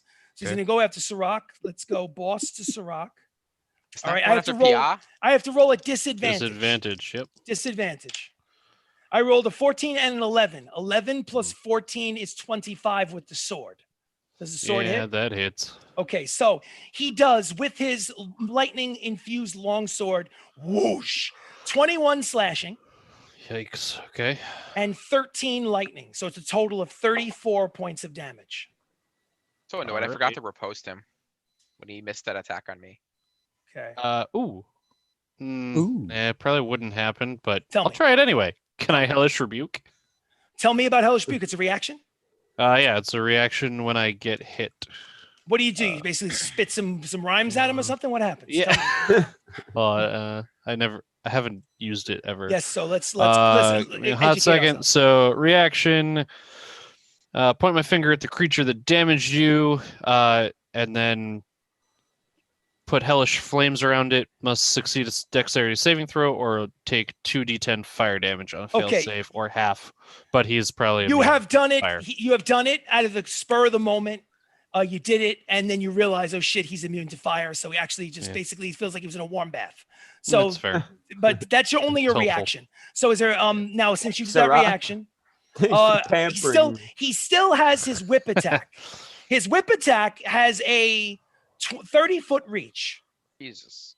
I'm trying to see if Pia is in range. You are 30 feet from the doorway. He's 10 feet back. No, Pia's 40 feet away from it. So he can't grab Pia and pull him in the room because he's 10 feet too far away.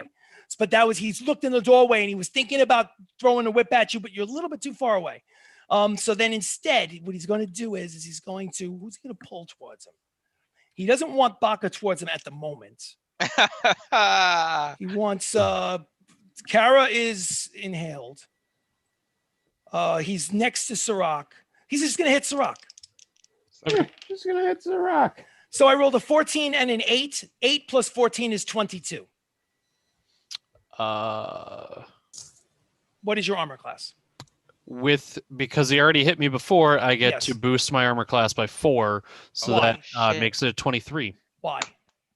Because I have multi-attack defense.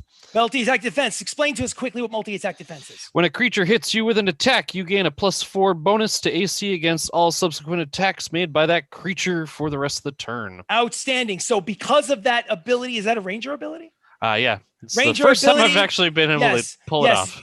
Well, you've successfully pulled it off. He tries to whip you, whoosh, and you dive out of the way, and it does ineffective, no damage to you.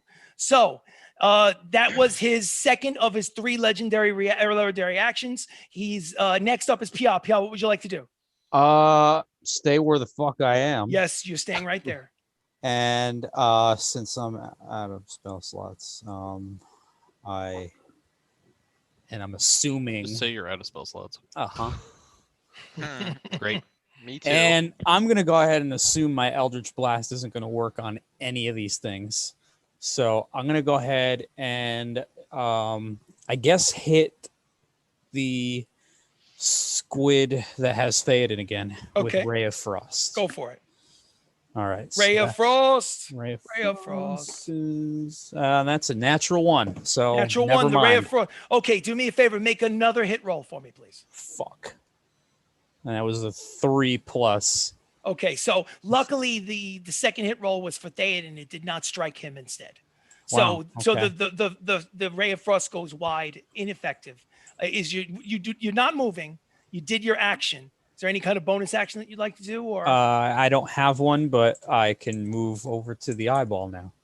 yes, the eyeball does what? Again, gonna go after what the one holding Theoden Go for it. with the double eye beam. So the first one is going to be finally 15 plus 13. That is a hit. 28 That is is a hit. certainly a hit with the laser beam eyeball from the floating demon Excellent. that it was summoned by the tiefling. Beautiful. Yeah. So then again, that's 1d8 plus 7. Let me know what you get, because this thing looks like a mess. This is the Swiss cheese one. All right, so that's 15 points. 15 points of damage. Luckily, because Theoden was on his last leg, perhaps he would not have been able to make it through another 6 seconds of combat. I wasn't. But you expecting to. notice, Theoden, that the pressure on your joints that are crushing you begin to loosen, and you notice the monster around you begin to dissolve into black sludge. And it's disgusting, but you feel you have movement again. You're no longer being crushed. One of the 2 floating demons has been destroyed. Beautiful. Congratulations. So is your turn over? He gets one more. He gets. So he's got the one that's holding Kara and the boss. I guess we should probably save Kara, huh? It's up to you. So, It's your decision. let's hit that one. Okie dokie. And What'd you roll? 8 plus 13. No, 19. Okay. 19 is a successful hit on the floating demon. His armor class is a 19. Fucking awesome. Okay. So then D8 plus 7. 11 points. 11 points of damage, duly noted. What kind of damage is it? Psychic. Psychic it is not immune to. Perfect. Okay, so it has some sort of an effect. You see that it quiver, but you don't really know to what degree. But your turn is now over, correct? That's all I can do. Okay, so after Piaz, Sirach would go, but he's going to use his third and final legendary reaction. Okay, legendary action. So after this, he has no more legendary action, and he's tied to the initiative order, just like everybody else. He basically takes his sword, reaches up like this and smashes it on the ground. And suddenly, like from this, as if the ceiling was an open sky, lightning bolts come raining down on the entire battlefield, striking everyone. Whoops. I want everyone to make a dexterity saving throw. Everyone. I use evasion. Oh, no. Of course you do. I'm just about to heal. Well, it's not your turn yet. Yeah. I just want to clarify Yes. something. So Sure, my robe that I got, the robe of the Archmage, Yes. it says advantage on saving throws. Yes. So This is definitely magic. Count? Is this All right, is this saving beautiful. throws against magic? It just all says saving advantage throws? on saving throws. Well, then, yeah, if it says advantage on saving throws, I mean, we'll look into it I'm further. assuming it would just be magic anyway. I mean, But if the you point wanna- is, we'll clarify. But for this purpose right now, you definitely roll with advantage. It's a Sweet. dexterity saving throw. I'll go one at a time, find out what everybody's number is. So, Theoden, what is the number that you rolled on your dexterity saving throw? 14. 14. Okay, so you fail. Yeah. Baka, what'd you roll? 25. 25. 25, you succeed, and because of your evasion, you take 0 damage. Pia, what did you roll? 21. 21, you succeed, so you take half damage. Sirach, what did you get? 24. 24, you take half damage because you succeed. So I will let you know what the damage is. So Theoden, you take 36 points of lightning damage, getting you down 36. under 36. So you're under, I would assume that you're under 10 at this point. Wait, I think he's at like 13. 47 minus 36 is 11. 11. So you're at 11 hit points 11, left. yeah. 18 points of damage for Pia. Holy shit. What are you at, Pia? Hold on. 73 minus, what was it again? 73 minus 18. 18 points. So help me with 55? some math here because I'm a fucking idiot. Yeah. 78. Yeah, that sounds right. Okay, 70. Wait, no, I'm sorry. What was your original number? 73 minus 18 is, I think, 55. Yeah. I think so. So 55. Sirach, you take I'm 18 points of retarded right damage. now. Sirach, what are you up to after you take 18 points Brings of me damage? to 66. 66. So you guys are in decent shape. It's not so bad. And he's used every one of his legendary actions. So now all he has is 2 legendary resistances left. So you guys are doing good. All right. Does so that also hit the squid? yes, it does. Let me make a roll for the squid. And he succeeds on a squid, and the squid takes 18 points of damage. Oh, Thank you does for it reminding me. hit my eyeball even though he's floating all the way up? Yes, make it. I absolutely everyone in the battlefield. So Okay. the eyeball needs to make a dexterity Does it saving hit throw the of his dragon own. too? Yes. He rolls a 19 flat. 19 flat. 19 flat is a fail. His DC is 20. So he takes 36 points of lightning damage. The eyeball takes 30. How much does he have total? 50 health. Okay, so he's got So- what, 14 left, something like that. Yeah. Okay, so basically it almost blasts him out, the eyeball out of existence. Jesus. And Kara takes half of the damage, which is 18. And Kara looks fried like she stuck a finger in a light socket. Okay, so Is she downed or just you don't know. looking real You bad? don't know. She just Oh. looks like a limp rag doll in the clutches of this monster. Weak like Oh, I forgot she was still in. She's still in basically wrapped up like Got it. yeah. So that was the final legendary action. Then it was Sirach's turn. Sirach, are you within melee range of the big bad guy? Mm-hmm. I need you to take 10 points of fire damage unless you have fire resistance. Oh yeah. Yeah. Do you? No, I don't. Okay, so 10 points of fire damage because you the last round you were in melee range. Yep. Okay, so just minus 10, so you're down to 50 something, whatever. You Yeah, track. 56. Okay, but now it is your turn. You're in melee range with the boss, and you notice that there's one of the two still left and floating through the air, the squid-like creature.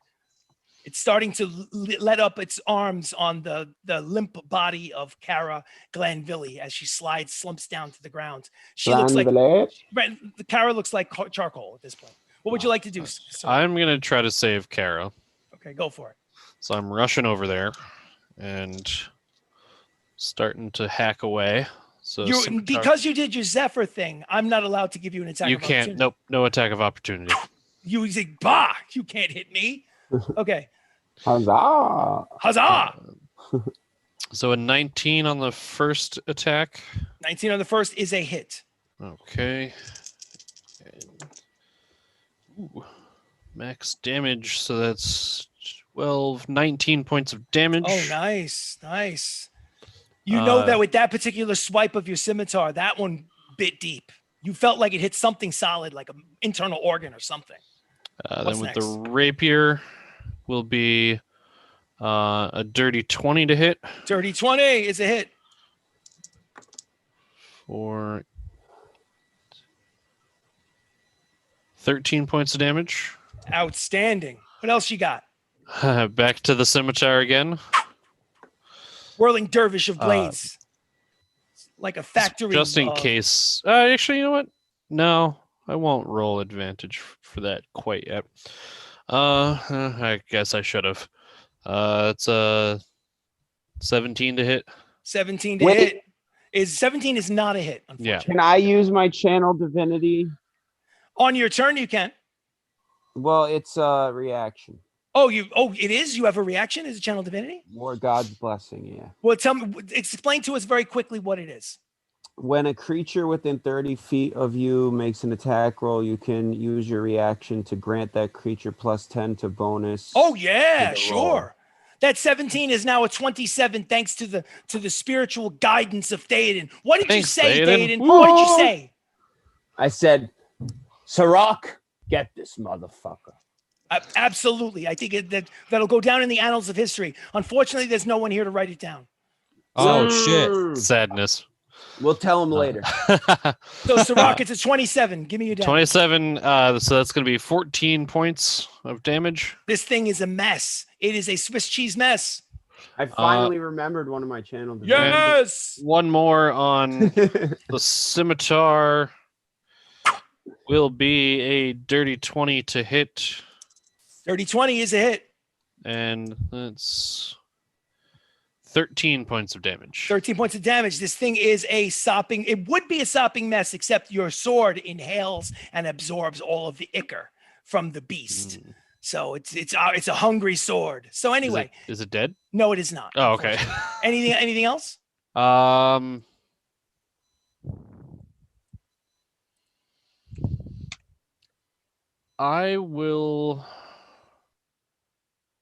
I guess you could move away if you wanted to. Do you have movement left? I do, yeah. Because you got probably, I figured 40 feet of movement normally. Right? 40 feet of movement. And you probably did about 20 of that. So I give you 20 more if you want it. Yeah, I'll back off next to Pia. Okay, next to Pia. Got it. So you're outside the room next to Pia, about 10 feet from the double doors. Okay, gotcha. So Sirach is there. No attack of opportunity. Gotcha. Okay. So your turn is now over. Sirach is over. Theoden.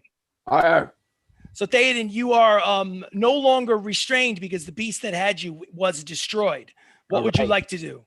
I would love to go ahead and heal myself with healing. I don't blame you. You have like what, 11 hit points left? Yeah. Okay, so what would you like to do? 4th level healing word. 4th level healing word. So that's what is it? Like what's the healing damage on that? Healing effect?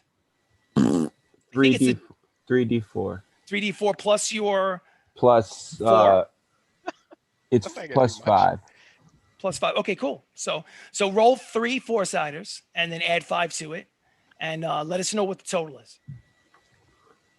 And as he's doing that, he says the words, it calls out to a loon and says, please heal me, woman, female, goddess.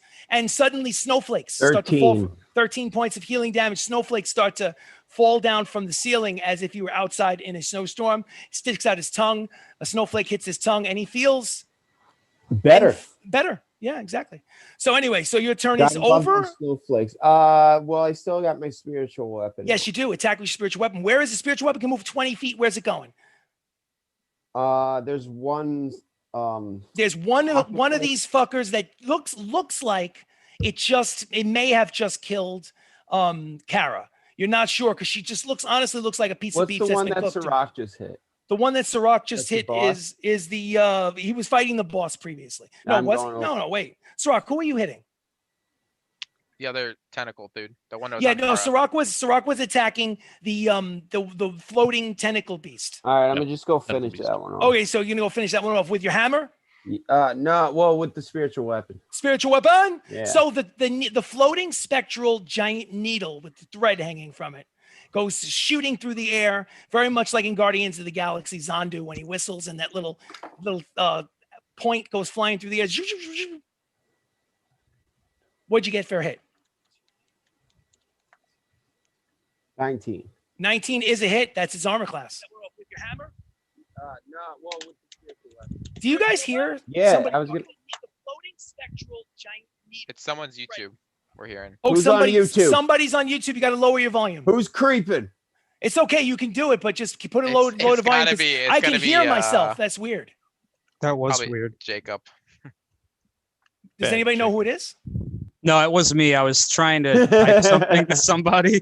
I'm sorry. That's okay. No, it's Go cool. on. No, I appreciate it. Just keep the volume a little. Yeah, I didn't realize it was going to do that. No, That that's was my cool. That's mistake. cool. So, We're good. what was I saying? Where were we? The arrow spiritual weapon hit him. Did it? Did you roll what? A 19, which is the actual hit. How much damage did the spiritual weapon do? I think it's 3d8 plus 5. Yep. Fourth level only does 3d8. 20. I think so.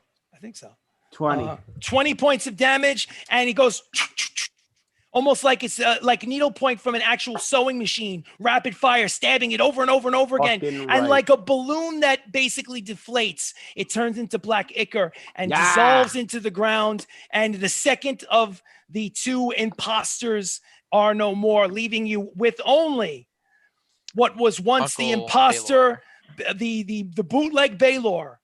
Basically, so obviously not the real one, but the Brand X Baylor is basically still there. He looks pretty annoyed. He's lost all his legendary actions. So what would you guys like to do? Fuck him. So that was whose turn is it? It was just Aiden, so it's either gotta be Kara's or Rexa is going to turn around and walk boom towards the boss and bite and swipe. So let's go with the bite. 7 plus what is actually, let me get that out. I think that she's got a plus. What is she? Let's see. Adult Black Dragon has a plus 11 to hit. Okay. Bite is 11 to hit. Claw is 11 to hit. Plus 7 plus 11 is 18. It misses with the bite. He basically uses his arm to like punch her right under the chin. But he literally, the balls on this guy. He punches, uppercuts the jaw of a black dragon. And you could tell that she almost bit her own tongue off. And acid starts to pour out the side of her attack. How is he attacking? Well, he's defending himself. That's how much of a badass he is. It was his reaction. I didn't say he did any damage. Just for narrative's sake. Okay. Yeah, I got that out. And then but while he's focused on the mouth, the claw comes across and scrapes him along the side and does an unknown amount of damage because you guys are not privy to that. So, because you just tell that one person attacked the other. You don't need to know. I'd rather keep you in suspense. Okay, so let's go. 0 damage. Where is the number? Oh, it's over here. Durr! Okay. So after Rexa is Kara. Kara has to do a death saving throw. She succeeds on her first death saving throw. Let me just write this over here. Kara is on the floor, basically like crisp bacon. 1 success, 0 fails. So that she succeeded on her first of 3. And then after Kara, it is Baka. Baka, what would you like to do? I I'm gonna use my. How far is the boss from me? I would say less than 30 feet. All right. So I'm gonna use my boots to kind of like just fly in the air and like almost run against the side of the dragon to get to Baylor, and then just jump off the dragon and sweat and hit. I love it. Baylor's clone. Absolutely. I You're a love the badass flavor. over A here. little I love the cinematic. flavor. Do it. Yeah. Let's go You attack. badass. Badass. I'm gonna use precision.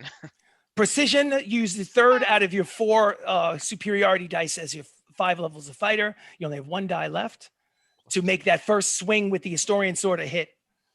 It's 19. 19 is a successful hit. That's the armor class of the Baylor wannabe. I rolled really badly there. All right, so 3d6. Yeah, give me that damage. Let me know. Because he still has an awful lot of hit points. Mm-hmm. Shucks. It's 16 to start. 16, that's no problem. Beautiful. Rapier is a 20 plus. That's hits. How do you 20 know? plus is hits, absolutely. So Yeah. second strike. Only 10. So you dive off the wing of the black dragon and impale basically the sword in, and as you're falling down its 8-foot length, you're pulling your swords down through its shoulder and chest. And that's a dirty 20 with the that last hit with the Historian. Okay, so give me the damage for that, please. The Historian sword is particularly Nice. attuned towards fiends, so it does extra damage. 12, 17, 21 damage. 21, nice. Nice. You know, you could tell that one certainly and then that one was rough. I'm gonna say, why'd you run from me, you little bitch? It laughs. It laughs. Ha, ha, ha, ha, ha. You want me, you've got me. So anyway, so I'm taking its attention, guys. Help me. so let's say so now after that, your turn is done. Then it is actually Baylor, so he's going to turn his attention onto you. Baylor. Oh, I just call him Baylor wannabe. I just wrote Baylor. I know. It's not Baylor, I promise. I promise, Pia, it is not Baylor. I'm not fucking around with you. It's I just kind of figured. yeah. Okay. If it was You would Baylor, be able we'd to dead. you would be able to recognize Baylor. Yes. He's Well, basically we a never close see person. And Baylor we would have in been the dead a human long realm. time ago if that was the Well, case. that's a possibility. But Yeah. anyway, he is going to turn his attention to Baka. I want Baka on his attack, his melee attack, to take 5 points of fire damage before anything. Concentration, right? Yes, and also a concentration check for me. Yeah, just in case. Oh, yes. 23 again. Okay, so that means that your blur spell is still in effect, so you still have the disadvantage on his attack rolls. Okay, so let's see. So the fire aura is taken care of. He only has a legendary +5. resistance, so he gets 1 sword attack and 1 whip attack. So he's going to go with this. I'll roll 2 die, take the smaller of the 2. Oh, I rolled a 20 and an 18, which means the 18 plus 14 is 32, but at least it's not a natural 20. Yeah. On a jeez. natural 20, he does triple damage. Just to let you know. So, but because of your blur spell, Thank it is God. not triple damage. Okay, so Okay. I would like to do so with the sword, it's 21 points of slashing damage, which you can halve to 10 because of your uncanny dodge, right? Mm-hmm. So make 10 points of slashing damage and 13 points of lightning damage. Okay. Okay. And then now he's going to try the whip on you. And this was a very poor roll. I rolled a 9 and a 3. 3 plus 14 is 17 with the whip. Does he hit you? No, it doesn't. I'm gonna riposte. Awesome. Riposte. So that is your final superiority dice. You have no Yep. more fighter superiority dice left. So this like Natural a 20. reaction, natural 20. I love it. Fuck it. Absolutely. I fucking love it. So All right. so now basically I would The assume Historian. It's main hand. yeah, main hands. That makes sense. I'll allow it. So roll all of your damage and double it. So this could be the killing blow. It could be. Probably not. 15, But 19, Oh, 22 times 2. It's 44 damage. 44 points of damage was not the killing blow. No, I'm sorry. But it was good. It was good. It was definitely good. You know, you got him good there. He whipped you like you playing like what's that game where they play a jump rope? Double He Dutch. whipped at you. You double dutch. Yes, it was like double dutch. You jumped up with the whip flipping underneath. Watch, and basically jumped him, ran up his arm and stabbed him in the chest. So so let's go with Yeah, he So definitely. that hates me. was his attack.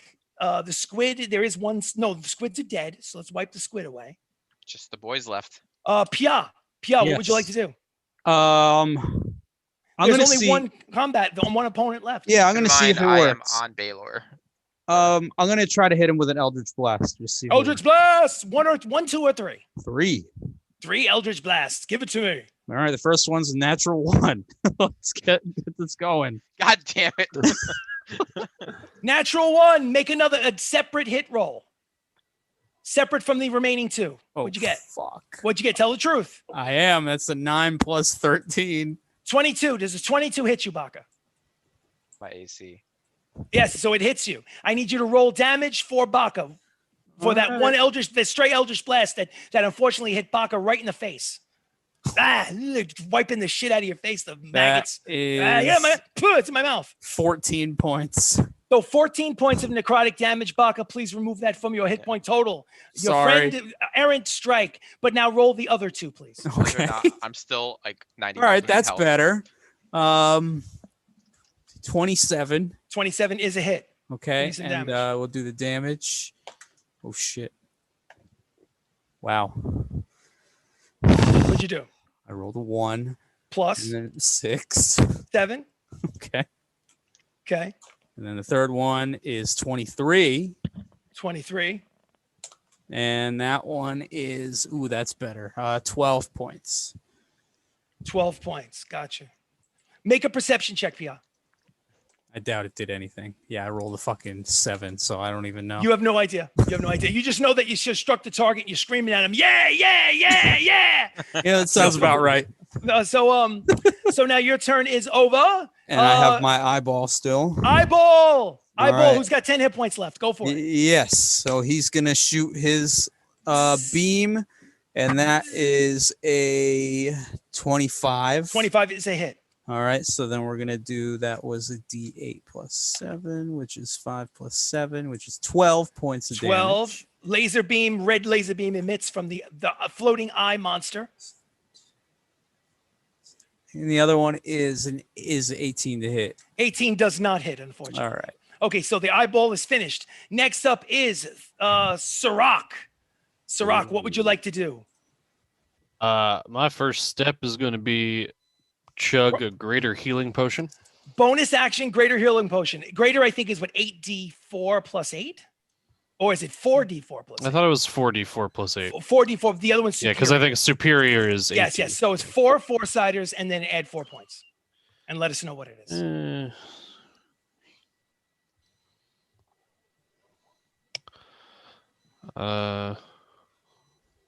16. 16 does not hit. Oh, no. Oh, 16 points of healing. For healing, yeah. 16 points of healing. What do you mean it doesn't hit? My mind is in different The places. potion doesn't work on The Sirach. potion does not work. And my mind's in different places. I apologize. I'm Baka already actually thinking switched about out the potion with a. a cause poison. Poison. I can't do math. Okay, there we go. So you got your points. Hit points back? Yep. That I got was my your hit points. bonus action. What is your actual That was my action? bonus action. My You're action. standing in the hallway next to Pia. Yeah. Just for reference, how far away is our Baylor wannabe? Oh, he's probably about where you're standing, about 40 feet from you. 40 feet from me? 40 feet. I'll take it. Take what? I'm going to go 40 feet, Boom! and I'm going to go for his ankles. Go for it. Cut him down. Just because I'm going to need it, I'm going to have my first attack roll with advantage. Go for it. Take him out. Pants over here. Didn't really need it, but so that will be 28 to hit. 28 does indeed hit. And this was your one with the extra damage, correct? Yes, so Awesome. it'll be So- an extra D8. Everyone else, you notice that when Sirach comes charging forward and strikes with the sword, the scimitar sword that was given to him by Baylor, for the first time it's glowing red. He strikes him down. How much damage? 14 points of damage. 14. 14. Then I will attack with the rapier. Okay, go for it. Multi-attacks.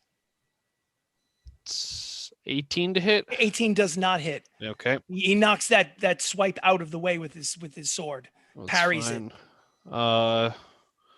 Then back to the scimitar for a 22 to hit. 22 does indeed hit. Okay.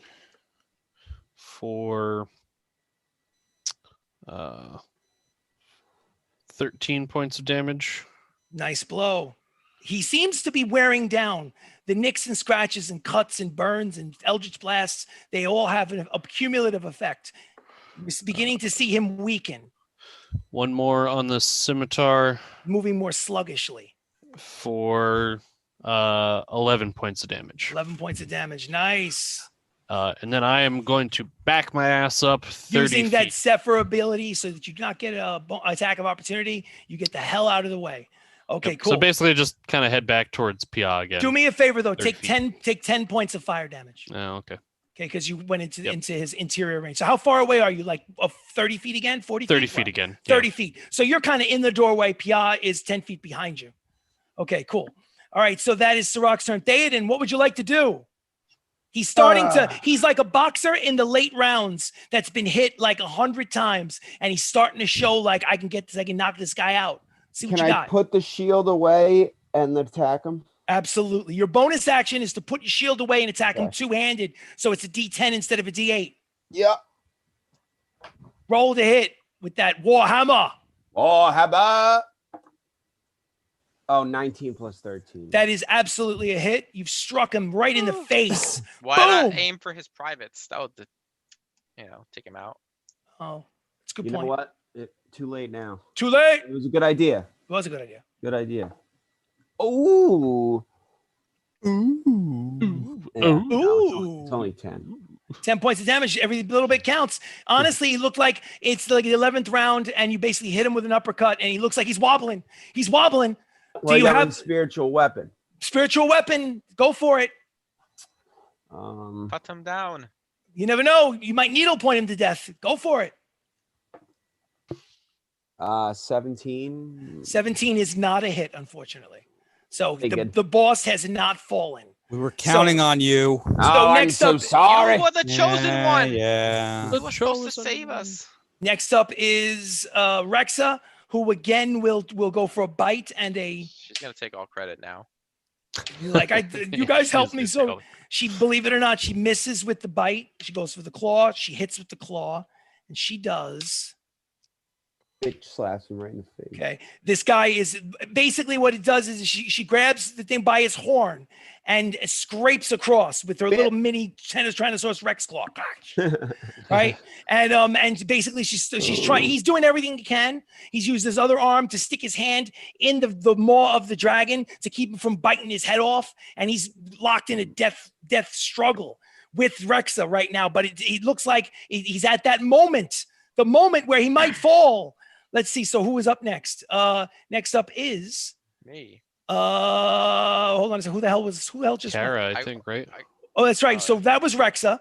So now Kara goes. Kara makes another death saving throw, and she fails that one. So she's 1 and 1. 1 and 1. First 1 to 3 determines whether she lives or dies. All right, Kara is finished. Then it's Baka. Baka, you go. You know that he goes after you. So this is your time to shine. We know you love to shine. Let's do this. Yeah. Shine I for got us. a 30 for her attack. So you're just swinging with your Astorian sword. Yes, sir. Go forward. 30 is a successful hit. Roll for damage. Jesus. By the way, 14. take 14. What? Oh, I just no, wanted you to take 5 points of fire damage when you get Okay. Okay. 14, 16. A lot. It's. I need to know the exact 19 amount damage. because it's 19 close. 19 damage. Okay, Then I'm gonna hit with the second attack. go for it. It's getting there, guys. It's Oh, getting there. 16 plus 13. 29 is a hit. And Go for it. Is only 11. Only 11 points of damage. And then last hit. Last one. Make it count. He looks like he's wobbling. A 7 plus You're stabbing him. You're 12, stabbing him with 13, your little 19. Sorry. 19. 19 is the hit roll. I think so. Yeah, I got 19 before and I hit. 19 is the armor class of the Baylor wannabe. Historian again. Fucking Oof, nerd. Good rolls. 12, 16, 22 damage. 22 damage. Please somebody's dead. Guys, he's got 1 hit point left. Are you fucking kidding No. me? Can I One hit point left. puff He's some got air 1 on it? hit point left. You're gonna take this from me, Chris. You're not He's gonna got give me he's that got many- 1 I've hit done- point. I've done 180 damage to this fucking thing. You got a lot of- you got a lot of Let points. Baka do a Man. legendary Crap. action to like nibble on his ear for that one. I just kick it in the shin or stomp on its foot or something. No, you can't. It is got 1 hit Oh, point you left. You gotta wait I for your coulda- turn. You gotta wait for your turn, then you can spit in his ear if you want. How about this? It would prefer to die than have Baka on it for 1 more second. I think that is a legit. He commits Harry Carey and takes one of his long fingernails and stabs himself. No, I'm just kidding, folks. All right, so I think so. Are you serious, Chris? no, I'm saying he's got 1 hit point left. He's Gouges he's his own wobbling. He's eyeballs about to out. fall down. He's like that character in a video game that's about to fall. All you have to do is fatality. Anyway, so Means he's PI in gets more- to finish him off. all right, so let's see who's up next. So actually, it's Baylor's turn. And It's Baylor's turn. Fucking So Baylor can Heal himself to full health. no, he Yeah. can't do that. That he can't do. He cannot heal himself to full health. Beautiful. An unknown thing. Use Music to my ears. No, that he full cannot do. restore on him. How far away are you, Pia? How many feet? 40 feet? Yeah, 40 is what 40 we feet. were saying. Okay. yeah. All right, so let me see something. You're outside so basically you are surrounded on both sides, Pia, by other soldiers that are now protecting the real Piper and the real Talia Al-Ansari. And they're holding them at bay and they're basically chomping at the bit to get in the room. But to be honest, they're terrified by what's happening in that room. There's a fucking full-fledged demon in there.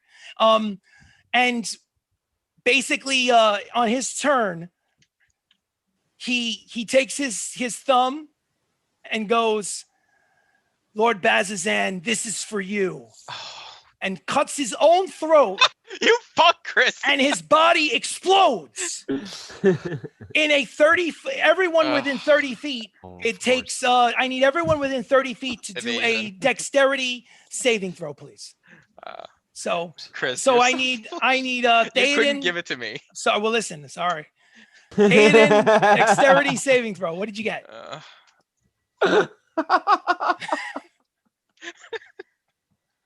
What'd you get, Theoden? 16. 16. 16 is a fail. You take 70. shit. You take 70 points of fire damage. I'm down. Okay, so he's toasted. Baka, would you? Wait, I have fire resistance. Okay, so you take 35 points of fire Still damage. down. Still down. Still down. Okay, fine. 35. Okay, Oh, so Theoden is with the God. ensuing explosion that rocks the foundation of this tower. Baka, Insta-kill? no, it's not an insta kill. Wink, Not wink. 35. Nope. In order to do insta kill, I have to do damage more than his total hit points. That's not an insta kill. So, Baka, what did you get? I got evasion. I know you got evasion, but what did you roll for your dexterity? saving? 23. Since you rolled a 23, it went to half damage. Evasion meant to no damage. You dodged out. You literally rolled out of the room, and you're basically on the floor next to Baka. You just see Basi- Baka doing a tumble. Exactly. the You're basically, doors. it's one of those deals, honestly, where Baka is at his feet, like in a roll with his hands over his head, basically standing at your feet with like his hair, his mohawk is singed. I But he get took- up and but he I took- start brushing my shoulder off the ashes off my Yes. shoulder. Sirach, what did you roll? I'm down. What did you roll? Jesus. A 14. You rolled a 14. So I called you take, it. you take 70 points of fire damage, which is obviously you're down. So Yep. so as the fight ends, Oh, Chris, I just want to, Jacob, what did I tell you through text? Good luck, before guys. The two before heroes the in session group are started. I down. said, Kara well, is dead.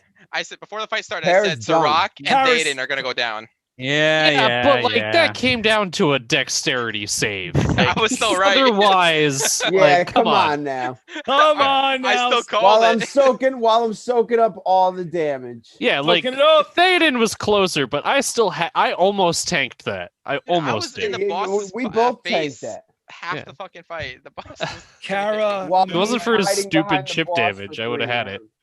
Kara, I like range shit. D-A-D.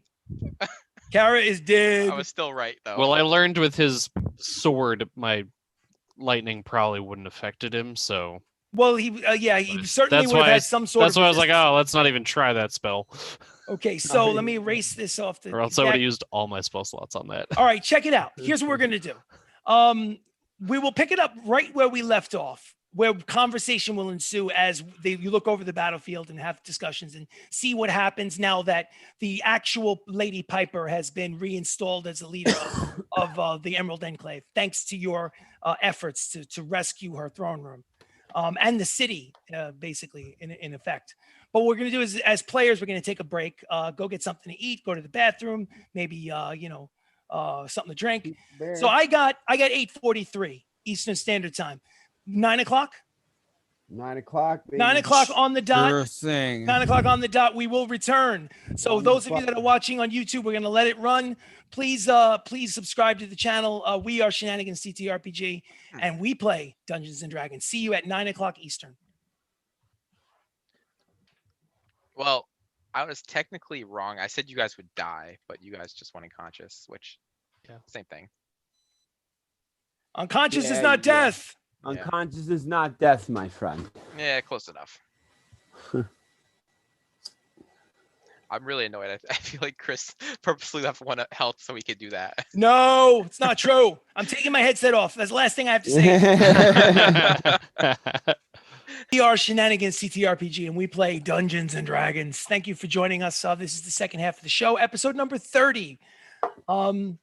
So to set the scene before I set you guys loose on the realm, let's say that you were successful in clearing the throne room, in dispelling the imposters, in putting the rightful leader, Lady Piper, back on her chair of power in the capital seat of the Emerald Enclave faction. If you were not in her favor before, you certainly are now. Let's say, for argument's sake, that immediately after the fight was ended and adrenaline started to cool, Lady Piper led Emerald Enclave clerics into the room to basically administer first aid and healing to Sirach and Theoden. Sirach and Theoden, put yourselves at 45 hit points each. I can't stab them while they're down. You can if you wanted to, but then you'd have to deal with the rest of the Emerald Enclave guards. After that break gesture, I'm not going to stop. I mean, after fighting the fiend, I'm pretty confident about my chances. I don't blame you. I don't blame you. Wait, so we're at 45? 45 hit points each. Yes, it wasn't. How did that happen? That happened because once the fight was over, after the danger had been cleared, Piper led Emerald Enclave clerics into the room and other soldiers basically to start picking up furniture and clearing the way. And she instructed the clerics, heal those 2 that are downed. And right now they're performing raising services on Kara, yet to be determined. You're not sure as whether or not they're successful as of yet. I would like to donate a silver candlestick to the cause of raising. Oh, nice. Okay. So, when that ceremony begins, what they'll do is they'll motion your candlesticks are like your fucking magic hats. Yeah, he does. You do have an awful lot of those. Yeah, but so basically, You're welcome. In the process of raising, the Cara Glanville from her her dead state. You don't know yet, but you'll find out whether or not it's successful or not. I'm sure that gesture will certainly help the cause. So what would you guys like to do?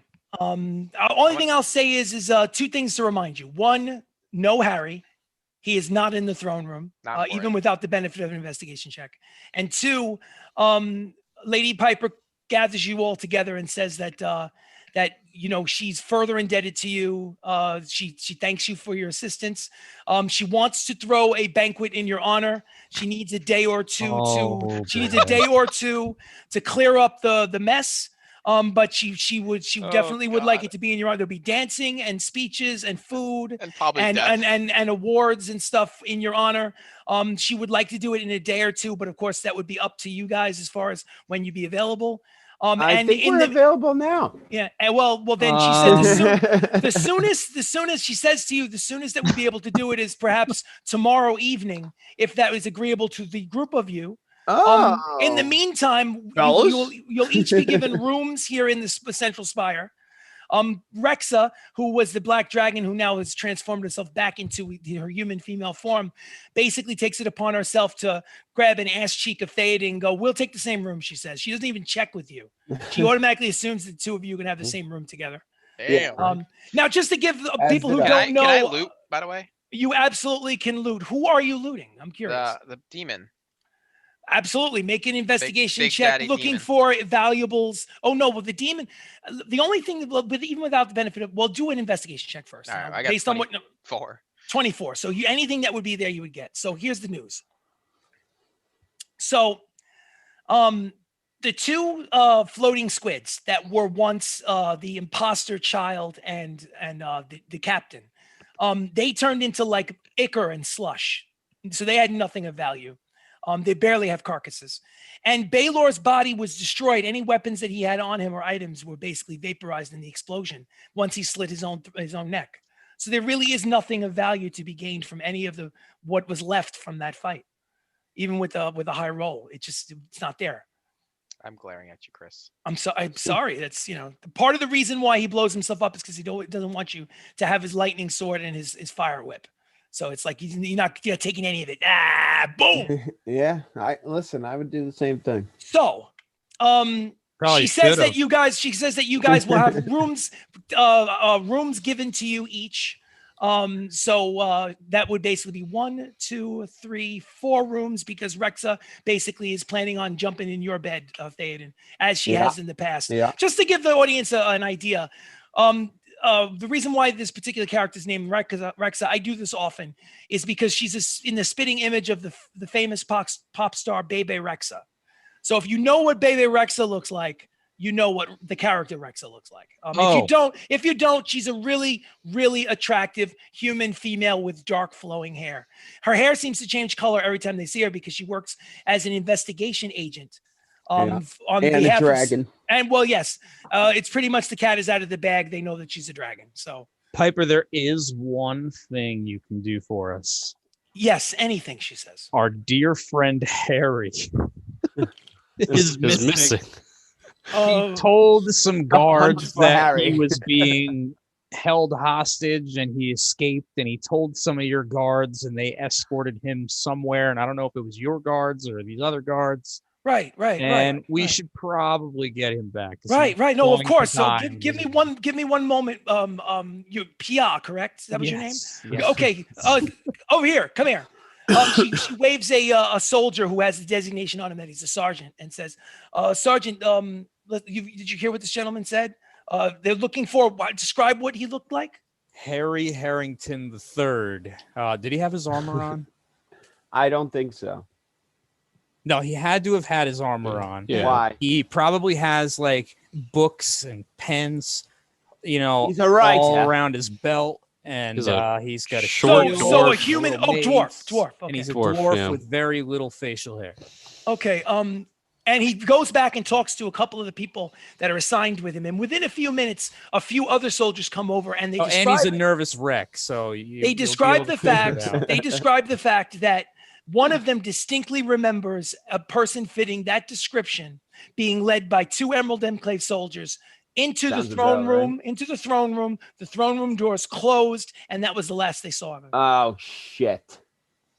Now, And when we're you in the when, throne room now? when you're in the throne room, when you search the throne room, even amongst the rubble, there is no sign of Harry, whether it be him alive or dead.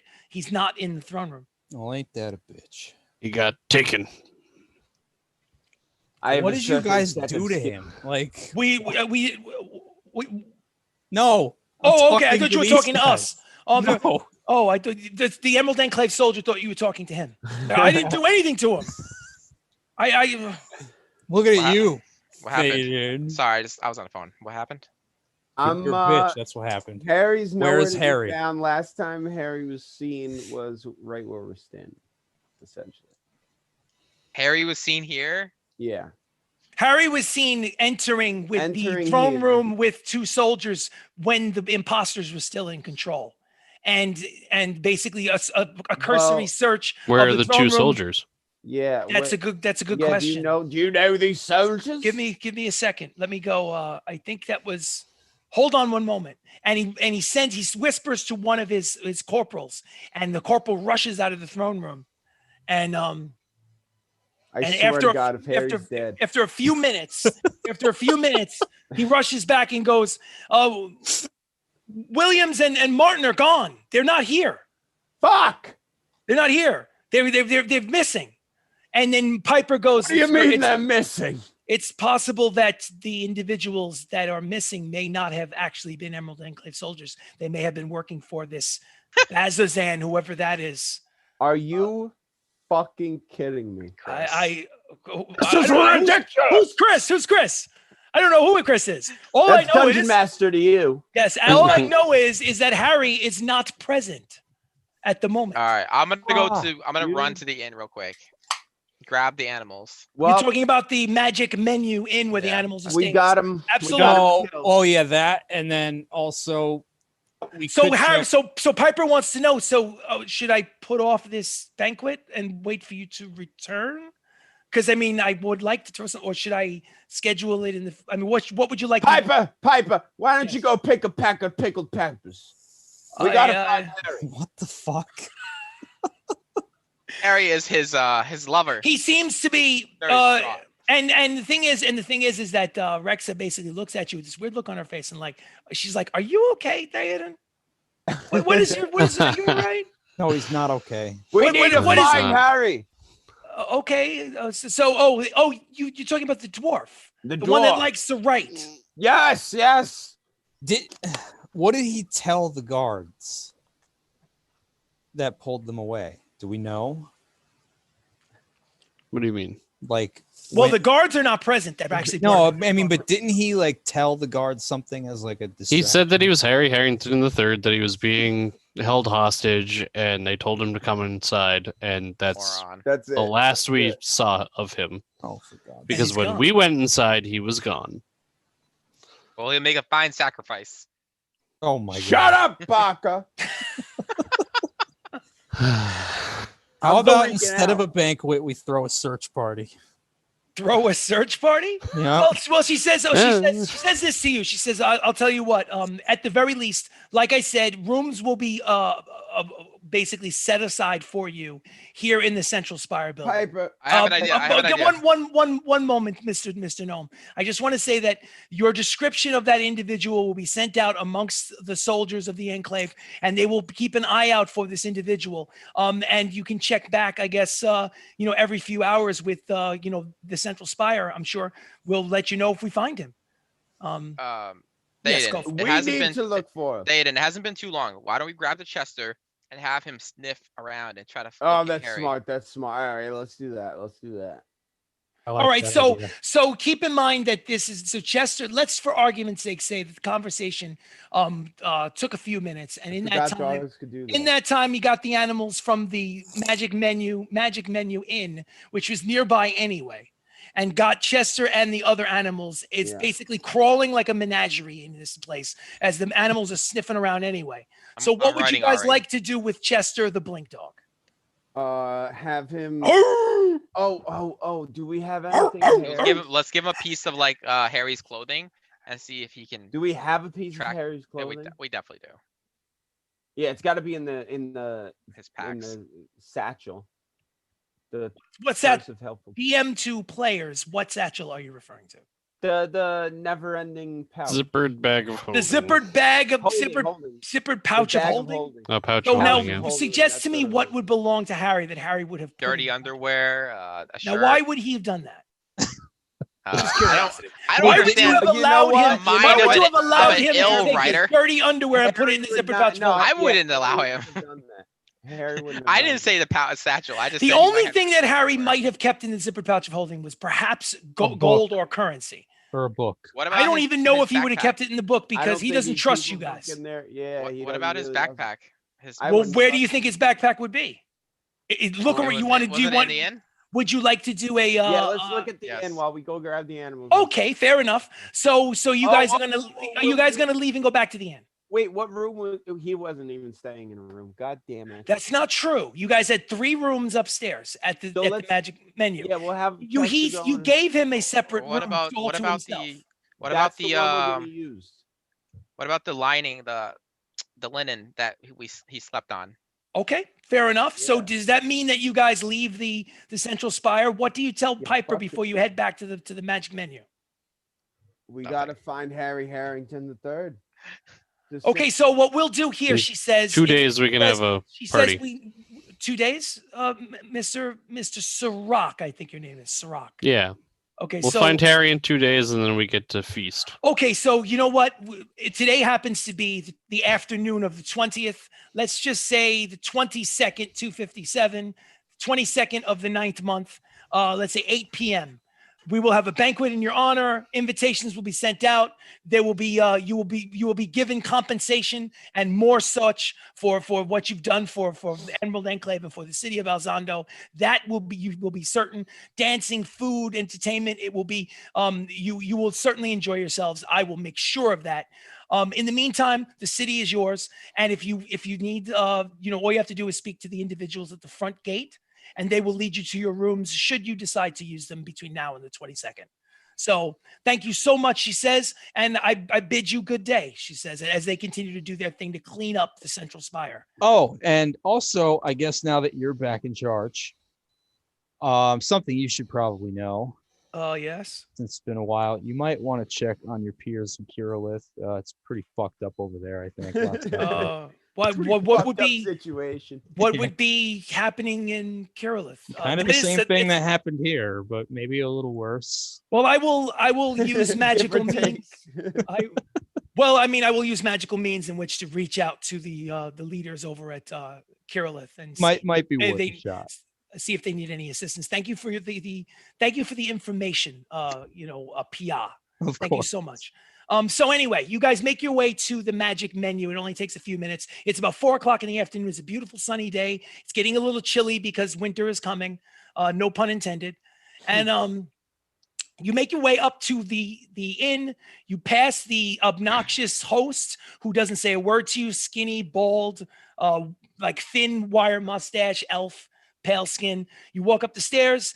You go to the room, the third room that you had given basically to Harry. And yes, the bed is still unmade. They have not asked housekeeping up to basically clean the linens. So what would you like to do?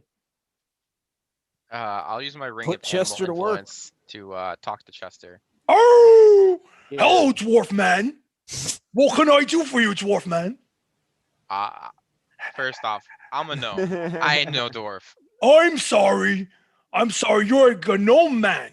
A gnome man. Yes, a gnome gnome. man. Gnome. A gnome woman. So our friend, the other dwarf man, Harry, the one that likes to put his face in books. Yes. I know him. Same thing. He you is wanna- nice you like- to me. Yes, he's missing. I would like you to find him, and so does Yes. Theoden. Does Theoden want me to find him? Theoden, you want him to find him, right? Shake your head. Oh, Chester, that would be a blessing. Oh, I like to make my master happy. I will find him. Tell me his smells. Tell me his smells. I'm gonna point to the linen. I will find him. Follow me. I will find him. I will find him. Make Alright. me, Fucking right. make an animal handling check at advantage because of your influence with the ring. Hell, Guidance. You can do that too if you Nat- want. natural You got a 20. natural 20? Yeah. Okay, so Chester with the tail wagging, this muscular, muscle-bound kind of pit bull / Rottweiler second mix. With his adorable big brown eyes, the slobbering mouth, the sniffing, wagging his tail. You race after him as he runs and blinks every 40 feet or so. Bamf, like Nightcrawler in the X-Men franchise. Bamf, I'm bam. running on the back of Ari. Very hard on the back of Ari. They also have lion cubs, which are no longer cubs. They're kind of juvenile lions at this point. And Baka the gnome has literally turned his lion cub Ari into a Thundercats mount, so it's a sight to see. So Ari does not enjoy being ridden, but maybe that will change in time. So gallop, gallop, gallop. The dog Chester leads you back to the central spire. The guards basically give you no resistance. Say, yeah, go inside, go by all means. And you chase the dog into the main throne room, and he sits around. It was definitely portaled. I am my master. I have failed you, my master. I am sorry. Tell my master dwarf that I cannot find your friend. I don't smell him anymore. He's not here. I knew it. I don't understand. All right. I'll tell him, little dog. Tell him I'm sorry. I didn't mean to fail my master. Actually, isn't Chester bigger than me? Almost. Probably. I'm Yeah, not you probably talking could've about you, rogue gnome Chester. man. I'm talking about my dwarf friend. Tell him I didn't mean to fail him. Théoden, he can't find him. The scent ends here. He must have been portaled out And where are we? in the throne room. The dog Really? led you back to Yeah. the throne room, and that's where the scent of Holy Harry. That means he was portaled out. He's no Oh, longer that's all right, the city. Chester. He's basically I'm gonna give him. he's some, basically down rations. low. He's down low. He's got I'm his gonna give him big some paws. rations. And rub he- him on the dome. Okay, so you give him a good rubbing. You give him some rations. His mood seems to brighten a little bit. He is a dog after all. He's probably got a very short memory. Yeah. So his tail starts to wag. He's all right. No Yeah, permanent he's good. No permanent mental exhaustion scarring. He's fine. So anyway, so what would you? It's basically 4:30 in the afternoon. They're still trying to basically using magic to put the throne room back together. They basically offer to show you where your rooms are if you're interested in knowing where they are upstairs. I don't know if you're interested. I'm more interested in finding fucking Harry. but- Exactly. We're not So gonna be able in that to. event, you tell them that. You say basically we're busy right now. We have more important things at hand. We'll come back for the rooms later. Guys, So what would you I guys like have a to do? suggestion if you really want to find Harry, but let's talk in our room privately. Is that Ooh, agreed I upon? also I have an idea as well. Is that Me agreed first, upon me to go first. back to the magic menu? Mm-hmm. So you walk back to the magic menu. It only takes you a few minutes. You make your way there, and you are upstairs in one of the 3 rooms alone with the animals to discuss your plans. Feel free. So, my plan is we open the cube and use it to teleport because they most Oh, likely Jesus did the same. Christ. He's probably somewhere in that realm. We could travel through, try That's to a- locate him. bad idea. If we do that, we definitely should go tomorrow after we rest, though. Bad idea. All right. Well, what's your? Where's plan? Rexa? Oh yeah. Rex is downstairs having a drink. Okay. Oh okay. She figured she would give you privacy. Well, we have to go to the what? Who did she think the guards worked for? Lord Bathystan. Yeah, there was this. They kept a couple of times. They threw around the name Lord Bazazan. You haven't brought up any other name to Lady Piper, and it seems like Piper was in the dark about who these people were in the first place. Like Yeah. the name the Brood of Katoa was actually a relatively new term to her. And from what you understand, if you were to ask around, even without making a roll, they have no knowledge of the Orcish Revenge, the group. So Fantastic. So do we think Rexa would know where to find Lord Bazazan? Or I mean, somebody could go downstairs and Followers. talk to her about it. She's trying to give you Théoden, privacy. She figured it was like a team. Yeah, I'll go. Try and find I it. also have an idea. Yes. Do you want to wait and hear the idea out, or is Théoden going downstairs? I'll wait. Okay, so Yeah. rock and roll. What would you like to discuss? If we need to go into another plane of existence to figure out where Harry is, we do have an old friend that might be able to help us. Talking Right, about Lord Sirach? Parthasnax? No, Oh, Daddy Baylor. you trust another demon? Sure. He's a warlock. Do you have any better ideas? Have you even been able to talk to Baylor? Shut up. I've seen you sitting down looking like you're trying to take a shit. So You many know times, what? Failing. You know what? I'm gonna do it right now. So you get down in a cross-legged meditative stance. Yes. I'll reluctantly Reach out to help. Baylor. Yes. Don't look like you're. Don't take a Théoden, shit are you like Like a going to little wait circle. to see how this results itself? Or are I you going downstairs to want talk to to wait. Rexa? Yeah, I So want to he's wait. chilling in the room. Rex I is really fine don't having want a drink. Rexa to. Yeah, she's good. She's She's fine. Right now, she's yeah. giving you I'm respectful gonna privacy. take my dagger out Takes and his dagger. carve an X in my stomach. Oh, oof. take 4 points of 4 points of slashing damage. All right. What are you down to? 51. 51. So you have an X carved into your midsection, your boxes. Now, what would you like to do? Is this some Oh, sort I'm of gonna go in God. my meditative state. yes? I'm gonna light a little candle, Absolutely. and I'm gonna try to talk to the guy. Okay, so he's looking to reach out to his. He's going to reach out to his pack lord. Now, it in the real world, it pains me to have to reward self-mutilation, but he is a warlock, so I'll do it. I will give him advantage on his wisdom check to see if he can reach out to his. Jacob, don't you have that thing too that gives you +10? Yes, I will allow you to use that. Oh, good. All right. So you basically first roll a wisdom check with advantage. Do that first and get a number. Fuck. What'd you get? Actually, no, it's not bad. 16. 16. Now what I need you to do is I need you to roll your D10 for your ability. He doesn't get 10. And roll the D10 with advantage. Roll 2 10s. Ooh. And take the higher of the 2 10s. This is not going to work. Yeah, really. Fuck yeah. A 9.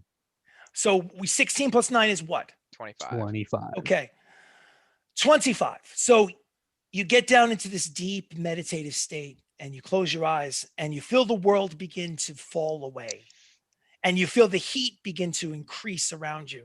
And before you know it, you open your eyes and you're no longer upstairs in the magic menu, but you are down below the earth, in the earth's crust, you assume, with massive pools of lava here and there in this dome of rock. And kneeling in front of the largest pool of crimson lava, out of that lava comes a demon that you are familiar with, known as Baylor, your demon pack lord. And I won't go through to bother describing him again. Obviously, I described him in the first half of the show. He looks like that other dude. Only difference is he's 8 feet tall and 8,000 feet tall at the same time. It's some weird trick of the perception where you can't realize just how big this guy is. It's really unnerving. So what would you like to do, Pia? You're there by yourself. This time, Sirach is not there. It's just you. Daddy? Why have you summoned me, Pia? Spread your cheeks. All right. So we have an emergency, and you're the only one that can help us. Don't make that face. What face? This is my face, Pia. Oh, you're right. It's beautiful. You're right. Okay. So I'm sorry, Daddy. You know our friend Harry, the weird guy with the book. What makes you've seen him. What makes you think I follow the meanderings of your insignificant little group? Because it's a great TV show and you know it. Well, perhaps I know who this is of you speak. Perhaps. Assume that I don't, however, and tell me what you need. The Brudicatoa has taken him. And this means what to me? He's on another plane. And we need to find him, and I feel like you would know. Maybe he's on this plane. I don't know. I don't know what's beyond these rocks and these walls. Be clear, Pia. What exactly are you asking me to do for you? Considering you have not accomplished the goal that I asked of you, do I have the crucible of woe? I found it. Where is it? Give it to me. I don't have it on me, but look, I have, remember the cube that we were talking about? The key to the Brudicatoa's lair? And I show him the cube. You show him the cube. Perhaps. Okay. Fascinating. If we can find the key to this cube or open it, it brings us to the lair that the crucible is in. And you know this for certain? For certain, I saw it. Well, then open the cube and go get my crucible. Okay. Get my bowl. I will get your bowl. Can you help me find Harry? Do you have a way of tracking him down on other planes? I don't have that ability. Make a perception check. Yes. No, I'm sorry, not perception. Persuasion? My fault. Make a persuasion check. My fault. Oh shit! Natural 20. No. No.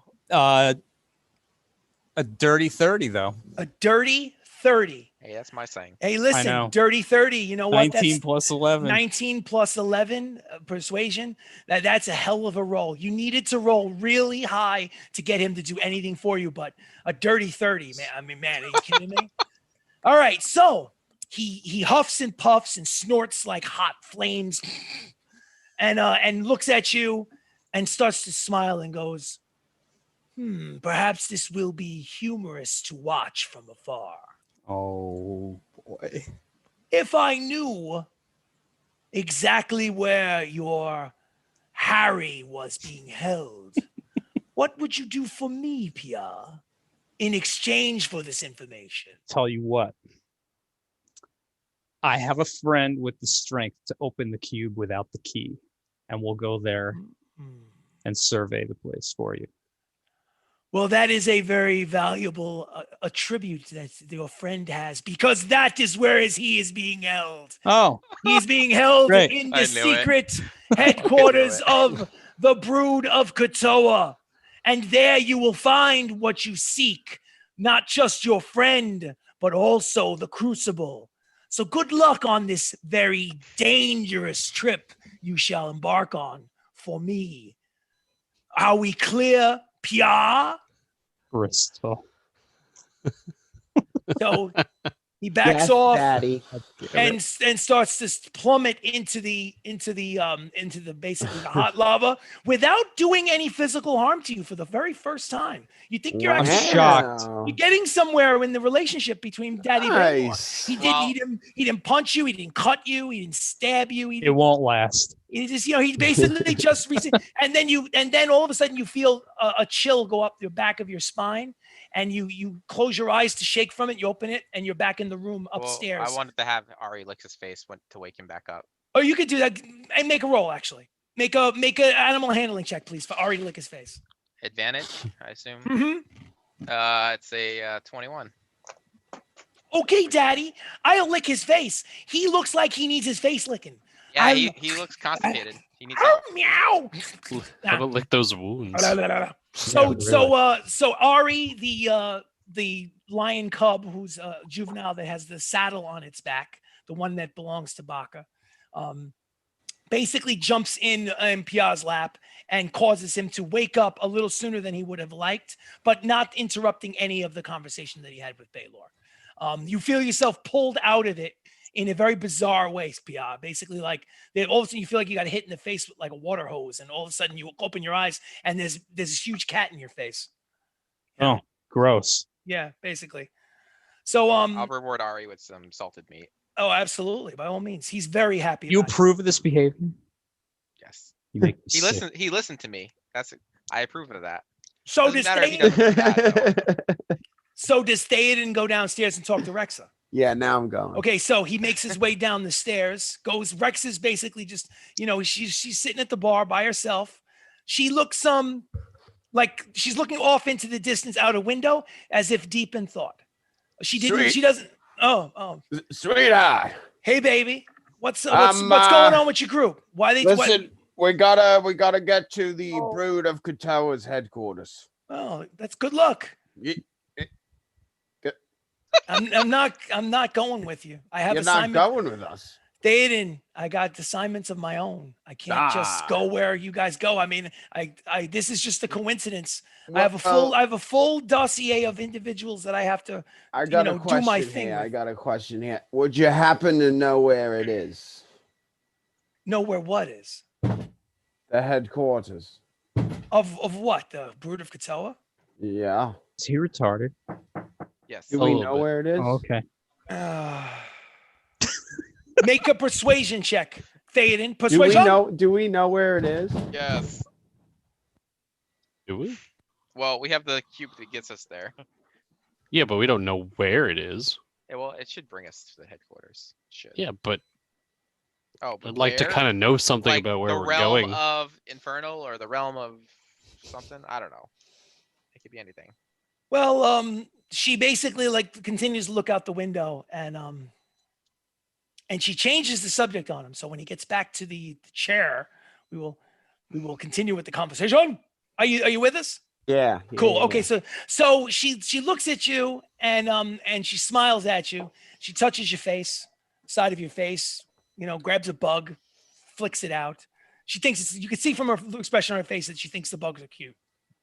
Hey, listen, what a dragon likes, a dragon likes. So, and she basically Can't she complain with looks that. off. She seems in a faraway place in her head, and she goes, today was fun, wasn't it? It was fun. Sounds Us fighting farewell. together. Oh yeah, loads of fun. Well, no, you guys are not there. I She's know. talking specifically to Theoden. That's just me Yeah, speaking. yeah. She goes, Theoden, we had fun today, didn't we? We We, actually had a chance to fight together. Well, I had a blast. Yeah, so did I. So did I. So is it my understanding that you guys are not going to stay the night? You guys are going to go after your little dwarven friend as soon as you can? Stay in the night. You need to heal up. I think we need to stay the night. We gotta rest up here. Oh, I thought, and she goes and she gives you like a wink, and she thought, oh, I thought you were leaving before the nighttime. I was a little disappointed. She says, No, of course not. okay. So then now that she realizes that you're not going to ditch without at least one night of pleasure, she gets back to the conversation at hand and says to you, she says, here's what I know.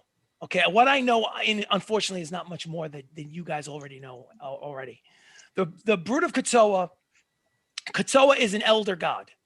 I don't really know exactly what that means because I'm not a religious person. I'm someone who believes in facts and not the fictions of the realm. Don't take that the wrong way, Theoden. I know that you're a religious sort, but the point is that I'm someone who doesn't pay much attention to religion. She says, I know that the brood of Katoa are warlocks that work for the destruction of the realm. Their desire is to bring Katoa to the prime material plane, which is where we are right now. She says, what I also know is that Orcish Revenge is a musical group that uses terror tactics and foul magics in order to further the influence of the brood of Katoa. So the Orcish Revenge is working for the brood of Katoa. I also know that at the moment, the Zentarum, which everybody seems to hate, at the moment they are aligned with the brood of Katoa. I know no one is supposed to know this. I've been actually to Enosa, which is the capital city of the Zentarum. The general public in Enosa have no idea that there is alliance between Prince Ryan, the monarch, and the brood of Katoa. They have no idea that deal has been struck. So either it's being kept under wraps. I don't really know what the reason is why they haven't come to the front to the surface with that information. But they are basically working with each other. Now, whether the leaders of the Zentarum faction know that they are also involved with the brood of Katoa or the Orcish Revenge, that information I don't have yet. Now, where their headquarters are, right? Your guess is as good as mine, honey. Well, all right then. Let's get us another drink, shall we? Yeah, let's get drunk. She says, "Let's get drunk. Let's get shots." She says. I'm always down for something. Good. So while they're taking shots downstairs, what are you guys doing upstairs? Are you continuing the conversation in regards to Harry? What are you guys planning on doing? Should you guys open the box again in the morning? No, not in the morning. I think we should reconsider. Why? What? You want to head deep into enemy territory now? I don't think we're ready. When do you think we'll be ready? At level 19. What the fuck are you talking about? No. I think we should hit the Dwarven Ruin first. The last one. I want to get this shit out of the way. But we can't leave Harry. Can't leave Harry. That's fucked up. I remember Vin said she could assist us. I could call upon her once. Who? Vin, the Platinum Dragon. Oh. I could call upon her once. I don't remember if that was after we visited the 6th Dwarven Ruin or if it was immediately after we talked to her. But if we are able to secure her assistance when we invade the brood of Katoa's realm or headquarters, that would be a smart move. Well, you know what? Make it just a quick intelligence check, Baka, just to see if you can jar your memory as far as what specifically Vin told you. 16.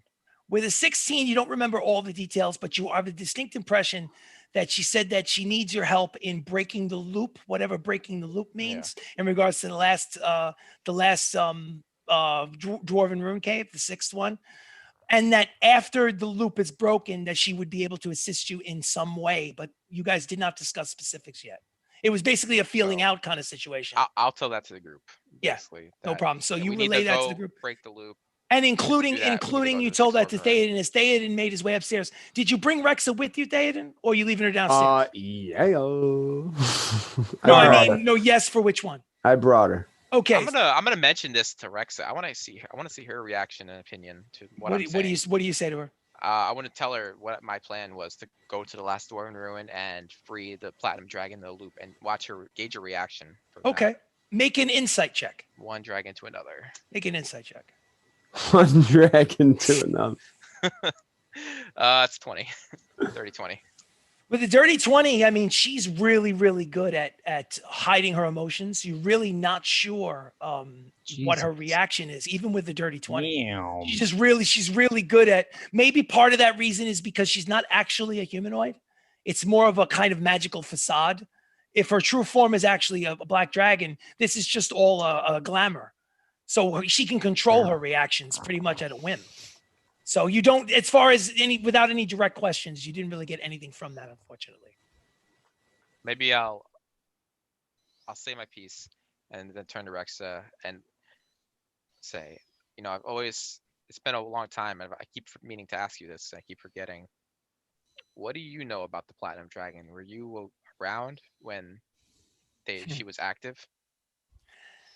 It's interesting. I was just a hatchling when that was a part of the realm. She looks at Theoden and she goes, "What do you want me to say? Do you want me to give you my unfiltered opinion about what happened with the 6 Dwarven Lords and the Platinum Dragon 257 years ago?" I would appreciate your candidness. Yes. Sure. All right. Well, Theoden, please don't take this the wrong way, because I know that you are a dwarf through and through. And you matter, and you matter to me greatly if you have not already realized that. I think that's I have no idea. I think you had a little bit of an idea. The traditions of the realm turned on upside down when that happened. As word passed down amongst the humanoid races, somehow the story was, in my humble opinion, twisted up on its end.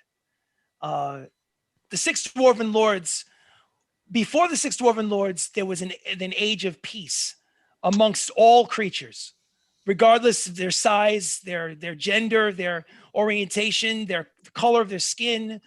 No matter, there's no such thing as good and evil. And that was because of the Platinum Dragon. And it wasn't until the 6 Dwarven Lords, fueled by greed and hate, decided that men, and when I say men, I don't mean necessarily just the male gender, but I mean dwarves, elves, humans, gnomes, that they should basically control the realm and do away with what they consider to be the monsters.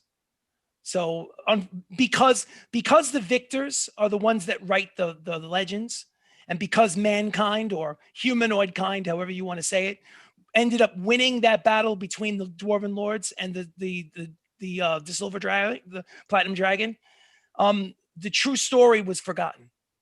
The Platinum Dragon was the good guy, and the Dwarven Lords were the villains. And that's how I was told it when I was a hatchling. And in time, the story has changed because the winners write the stories.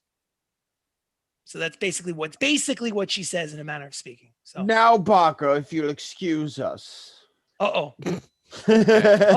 Go have fun. You taking it to one of the other 2 rooms? Yeah. Okay, by all means, make a persuasion check with advantage. I'm gonna stealth in the room. Oh, wait. Hold on a second. Persuasion check with advantage. 17. 17. All you needed was like a 5. She's good to go. We're all just gonna sit in the So corner. as you nod your head in a certain direction and make it obvious what your intentions are, she jumps out of the seat that she was sitting in and basically beats you to one of the other rooms. Are they going to Harry's room? Well, you guys, I assumed, was standing in Harry's room because that was the room that they ran. Which room do you take? Well, you want to give them a show? You're not gonna let me stealth in? Yeah, come with me. I think the persuasion check would be a That's for little that bit higher. trace. The persuasion check would have to be a nat 20 for that one. We fade to black as some late afternoon lovemaking ensues, And what would you guys like to do? Would you guys like to advance to the following day? Well, can I train Ari's bite Sleep. a little more? Absolutely, you And then can, by all long means. rest. So what we're doing is that before we go to a long rest in the following day, as Harry's fate is still unknown, we will go to which book? Is it this book? Where do I have the skill checks for the battle animals? Oh My shit! home Don't we group. have armor ready coming? Enchanted armor coming for the animals in 2 days or 1 day? That's for you guys to know and for me to not say anything about. So. Come on, Chris. You're supposed to keep track of this. I'm not supposed to keep track. You guys he's supposed to keep not track. supposed to keep track of No, anything. no. That's not how it works. Okay, so it's Yeah, not that book. It is. Yeah, I think it's ready tomorrow. Tomorrow we're trading in all of Baka's supplies to armor up the pets. Is what I. Oh, that works for me. Yeah. Right. Okay, Baka. We're So in selling the- all of his weapons. So obviously Rexa and Theoden go for a long rest, while the rest of you Long go about your activities for the evening, thinking about what the terrible things they must be doing to Harry and what you guys are going to plan to do about it. So Baka, what kind of training would you like to give to Ari? Your I'm gonna lion practice mount? his bite some more. Okay, go for it. Go for it. Give me an animal handling check with advantage. Okay, that is 24. 24. You have made more progress in making his bite stronger and thereby more deadly in combat, but you have not finished the training. So, but you've made strides. So you realize that like after a few hours, he's getting tired. You don't want to actually overtire him just in case something happens in the middle of the night. But you definitely know that you made progress. So is there anything that anybody else would like to do, be it like some sort of like skill improvement or conversation or anything before we say goodnight? Not to our fans on the stream. We're still sticking around, but until we do the long rest and we go to the following day. I'm ready to sleep. Sleep. Anybody else? Talk to me. I'm already sleeping. Yep. What about Sirach? Sirach is last but not least. Yeah, I'm was- ready to take a rest. I Okay, so you got wake beat up pretty bad. So it's the 21st. I'll put you down at like 7 p.m. 21st. The following day, the following night is the night that they're going to throw the banquet in your honor at the Central Spire. So you still have another 24 hours before that happens. All right, let's go get this motherfucker. So the following day happens. Now, really quickly, before we get to that morning where you go downstairs into the common area and eat breakfast, to have eggs and bacon and whatnot, let me just back the clock up for about 4 hours, right? And let me go into the room where Theoden and Rexa had their private little No, my innocent eyes. Well, no, I'm not going to necessarily. I'm I'm not going to give I'm not going to go blow by blow. We'll keep that behind the veil of decency. But let's just say after round 3 or round 4, Theoden passes the fuck out. He is all I'm beat. He's all beat from the fight and from the exhaustion, from the lovemaking. And then the at some point in the darkness, you wake up and you reach out. Yeah, Theoden, you wake up, you reach out for Rexa, and you notice that she's not next to you. So then you look at the foot of the bed and you notice she's sitting up at the foot of the bed, obviously in her human form, or she'd rip out the ceiling of the magic menu. She's in her human form. She's naked. She looks beautiful in the moonlight coming in through the window. But you notice, even without a perception check, that she's got a very exhausted, kind of worn out look on her face. Like she's just tired, even though you know that she's not. I'm not tired from the sex, but just tired mentally. What do you do? I'm gonna plop myself forward, kind of one of these, like on the foot. I'm gonna say, "What's the matter there?" She doesn't react right away. She stares off into nothingness as if her mind is far away. And she goes, "Wouldn't it be nice? Wouldn't it be nice? Would you?"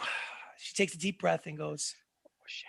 I wish we could just run away. Just you and I. I wish. Do you ever wish you weren't who you are? I don't know if that makes any sense. I'm getting tired of this life. Getting tired of this. What, being a dragon? No, not being a dragon, you silly dwarf. No, that does put a smile on her face, so that you definitely pulled her out of whatever momentary doldrums she was in. And she goes, run off with me, fly away with me. She says, leave your friends, leave this Harry. Let's get out of here. You don't need this, darling. You know I can't do that. Leave Harry. Leave my friends. We got a house in New Cavalion. Why don't you come back there with us? Make a perception check with disadvantage. Perception. No, I'm sorry. I keep saying perception. I mean persuasion. Persuasion check, but with disadvantage. Yes. This is your moment. Roll 2 d20s. I rolled 113. Oh, 2 13s. No way. Plus 13 plus your persuasion. Yeah. Persuasion's not that high, I don't think. Persuasion's Plus -6. 2. Plus 2, so it's a 15. Yeah. She puts her hand on your thigh and she rubs up and down and she kind of like takes a big sigh and goes, I wish I could. But like you, with the responsibilities that you have, I have responsibilities too. So Don't you want me to just come with you on your responsibilities? No. You're right.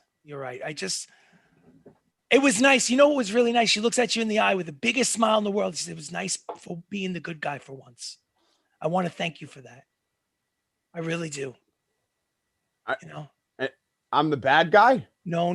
Oh, you scared me there. No, that's not what I meant, Theoden. You're so Stupid. That's not the word. That's not the word that she was thinking. Simple. She was thinking of the word simple, I think. She didn't want to say simple. Yeah. You're so blissful. She didn't want to say simple Blissfully because she ignorant. thought that he might take it the wrong way. So she just went, She's like, she basically kisses you. You're precious. Kisses you on the lips and says, can we go back to bed? Yeah, you're the one that's up. Yeah, good. So she takes you back to the bed and then she mounts you again for round 3. God. And we fade to black again. And then now, after she knocks you out to the world, basically from pure exhaustion, I'd like you to make a perception check, please. Theoden. Bravo. That was what I call Theoden in a nutshell. Perception. This time, actually, Dirty a 20. dirty 20. Even with the dirty 20, when you wake up, she's gone. I'm the bad guy. What are you trying to say? Are you saying I was the villain the whole time? Oh, you're probably right. So when you make your way downstairs to have breakfast the next morning at 7 a.m. to have eggs and bacon and sausage and all the kind of good stuff you can get on the magic menu, it's obvious to all of you that he comes down alone. Rexa is gone. Mm. Good morning, dragon fucker. You can call me Donkey. Oh, I'm done. You're killing me right now. Oh, Holy shit. So you have your breakfast. Is there any errands that you would like to run during yeah, this day? I want to go to the magic shop to see if the armor's been enchanted. Nope. So you make your way to Julie's There it is. Enchantments after lunch. You figure it's after breakfast, I mean. You think if I order Harry on the menu, he'll show up? Oh my god, Pretty do so, it. Oh, that's genius. all right, so you order Harry on the menu and it says, Oh, wait. But what if Give me the he- bag. What if he shows up as a plate? you don't want him to be cooked. That's true. Mike, do you want to take the chance? Yeah, let's do it. Yeah, why not? So Let's when do you it. when you Oh, think you're of gonna ordering kill when you him. think of ordering Harry, the menu looks like it's on the Fresh plate. Harry, fresh It live does- Harry. Lost our author. It does not. The menu basically says, error message. It doesn't All function. right. The all right. laminated menu that seeks to give you whatever you desire, it sticks to actual food, not people. They deliver you hairy hands. Let me stick my hand in the zipper pouch of holding and think Yes. about Harry. And you reach in, and nothing comes out, unfortunately. We should All just right. store him in That there was from You worth now feel on. a worm-like substance. I'm gonna say, Soggy, go look for Harry. Throw him in the pouch. Who you want, Harry? Harry? Why would Harry be in there? He's eating Eat the all the rations. rations. Eating the rations? You must beat him Yeah, to the there goes rations. our rations. I eat the rations instead. I eat the rations. And you try to, and the funny thing is that you go to shove Soggy the Weasel into the zipper pouch of holding. Master, I don't fit. I don't fit, Master. How? I barely I fed don't you since I fit. took you out. I don't fit. Push harder, Master. Push No, harder. no. You're going on a diet and Okay. exercise. So basically, you I'll be honest with you. Considering his girth and how big he's gotten, he's actually more comfortable to have around your neck. It's like a shoulder pillow on the back You of your think head. it'd be better for skinning now? Like get a good scarf out of it? No, Master, no. Train him to be your mount. Ari doesn't seem to like it. So the great tabaxi enchantress named Julie at Julie's Enchantments in the city. She says you have to come back after lunch and it'll be ready. And true to her word, after lunch at about 2 p.m. on the same day, you go back there and you're able to retrieve the items that you purchased. The question is, I don't think you prepaid. Oh no, you did prepay. I did for them. prepay, yeah. That's right, you did. So basically, what again? I know it was at least the armor enchantments for Ari's stuff. Yes. Ari's So we armor. give. What was it? It might have been boost? something else, but I don't. I think it's a remember. boost of 1. No, like it's what? boost of 2. I got a Boost of plus 2. 2. Okay, gotcha. Okay, cool. All right, I trust your judgment. And Well, there might if worst have comes been to worst, something else. I'll have to check the last episode. yeah, we'll just go back and check the last episode. If worst comes to worst, during the week, we'll do a text message thread and we'll fix it. Yeah, So anyway, 18 AC for Ari. 18 armor class for Ari. God damn. Is there anything else that anybody would like to do?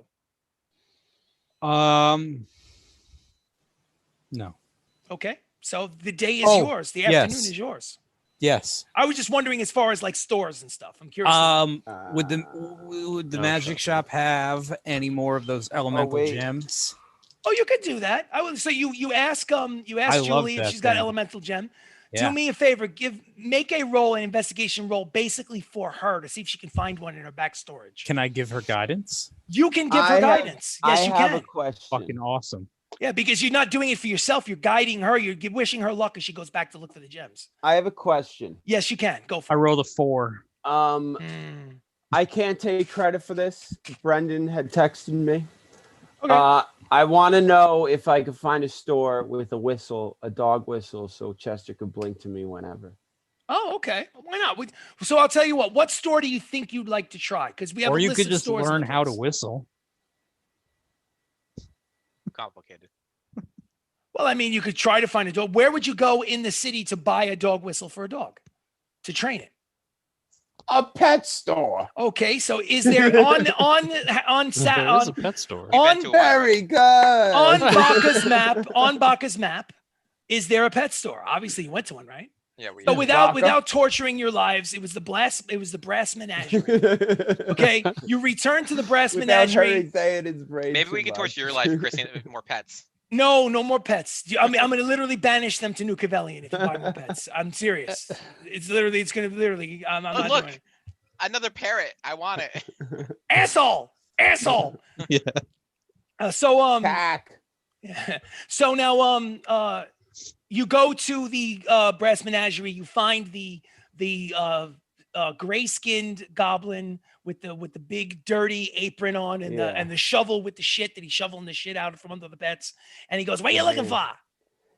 I'm wondering if you got any dog whistles. I was gonna say, if you were in here to get more pets, how many pets does one group of people need? I My hear God. you, I hear you, friend. Jesus, I thought maybe you were here to sell some of these pets back to us. It's that psychotic gnome that rolls around with I'll us. tell you to be completely honest. I'll be completely honest. Those lions are getting a little too big to be in here. And the one with the saddle is getting really big. I don't know. Gotta be careful. They're They're good freaking. companions. All right, well then, if you're looking to get a good price on the one that's been trained to ride, you let me know, Mr. Mohawk guy. So How much? Fuck you. I'd easily give him like 500 gold for that. Really? Easily 500 gold. Because think Wow, about he's it. thinking about it. No, Think it's about not, it. Not enough. Not only is it a trained, it's a trained lion that's only What's going to the get bigger. point of he's- selling that thing? And I'm is- fucking. All right, so anyway, what are you looking for, Thaden? You looking for a dog whistle? Yeah. All right, no problem. Just make a investigation check for the. Preferably made of oak. Okay. Make an investigation check on behalf of the gray goblin who's going to look for you in the back to see if he has one. Guidance. You can guide him if you so choose. Absolutely. You wish him luck as he goes into the back. I really need So it. throw an extra D4 onto your investigation check, please. Ooh, 10. Ooh. He doesn't have any. He doesn't have any. Hey, listen, I don't have some right now. If you come back like next week, I'll have an entire shipment of new stuff. They come in once a week here on Thursdays. And it's not Thursday, it's only Monday. So you got to come back on Thursday. All right, I'll be here. All right, good. I'll put one. Waiting. You said you want one made of oak. I'll put an oak one on the side just for you, dwarf. Oh, thank you, friend. Thank you. Want to leave a deposit? Oh, yeah, I'll fully pay it off there. Okay, good. It's one gold piece, and I will not go any lower than one gold piece. I'm going to give him 2. I will. Listen. Cheers, friend. Thank you. What's your name? Your name's what? Theoden of the High Mountains. Theoden of the High Mountains. Those mountains must be pretty high, let me tell you. Oh, they're pretty high. They're pretty high. All right, yeah. I think I know what you mean. You're like, There it is. yeah, okay. So, all right. So I'll take an oak dog whistle, put on the side for you, and I won't sell to nobody else. I promise. All right. Anybody else want anything else? The answer is no. We're closed up for shop. Goodbye. So Can I roll a persuasion check Good against plan. that? Maybe, So it's say- three. Maybe it'll be open after hearing That all was these a good coins jiggle. save, Chris. Oh, he's basically like you could see him. He's basically trying to like keep himself from going after the coin pouch. It's killing him. Chris, you Yes. have to. So it's 3 p.m. Oh. in the afternoon. Oh, sorry, Chris. We Yes. went to the pet shop so quick. I wanted to do something in the magic shop. Just That's ask fine. a question. That's fine. Go for it. I forgot the tabaxi's name, but Julie. Julie. I'm looking for some gloves. To make Gloves? my hands more dexterous. The gloves. So like you are a would you say you are a pilferer? Is the term? The politically correct term to describe your activities? I have I been think known you're in my thinking of the term time to douchebag. pilfer a few things. Oh, so you're looking for something that will make your fingers that much more stealthy, is what you're Yes, looking I think that is what I'm for. looking I for. may have something for you. Let me see. Let me look in the back. Let me see. I have a gloves of the snaring missile. That is not what you're looking for. I have a gloves of the protection. That's not what you're looking for. I have a gloves for the make a investigation check Guidance. for her guidance from Pia. All right. Just make a straight roll. Let me know what the don't add your 6 billion points because you're not her. Straight roll and we add the force out. 15. 15. With a 15, she says, I do not have something. I think I am getting a shipment in on Thursday. It is only Monday. So if you come back on Thursday, maybe I would have something. I just cannot guarantee that. And I'd be completely honest with you, that is not something that I know how to personally make, but I have good connections in other cities and I get shipments all the time. So come back on Thursday. Come back Thursday. Thursday. That's the Exactly. same day for Theoden's whistle. Yes, same day for Theoden's Okay. whistle. Okay. So, and Thursday is actually the day after the banquet, which is the 23rd.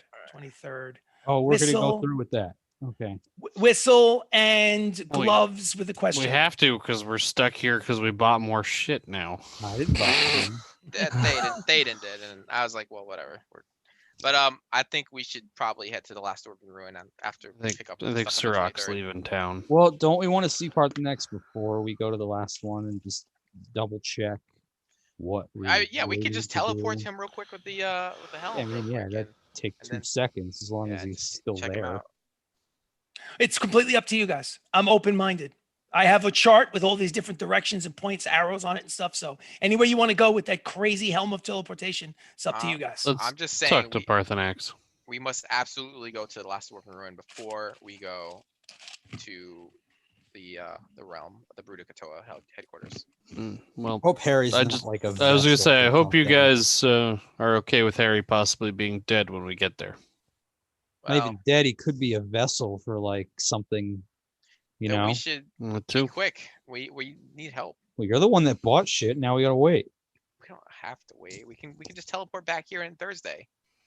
We could make the trip to Parthasnax, right? Parthasnax, whatever his name is. Parthenax. Artha snacks. you But always do Parthasnax, that. I got to be honest with you. It's going to become canon soon. So right. Parthasnax may just be his name at this point. We could teleport over there right now and just talk to him, and then we can literally teleport back here, do the banquet tomorrow, then we pick up our shit in the morning and fuck off to the Dwarven Ruin, end the loop, and then we go to the Brood of Katoa. Bam, bam, boom.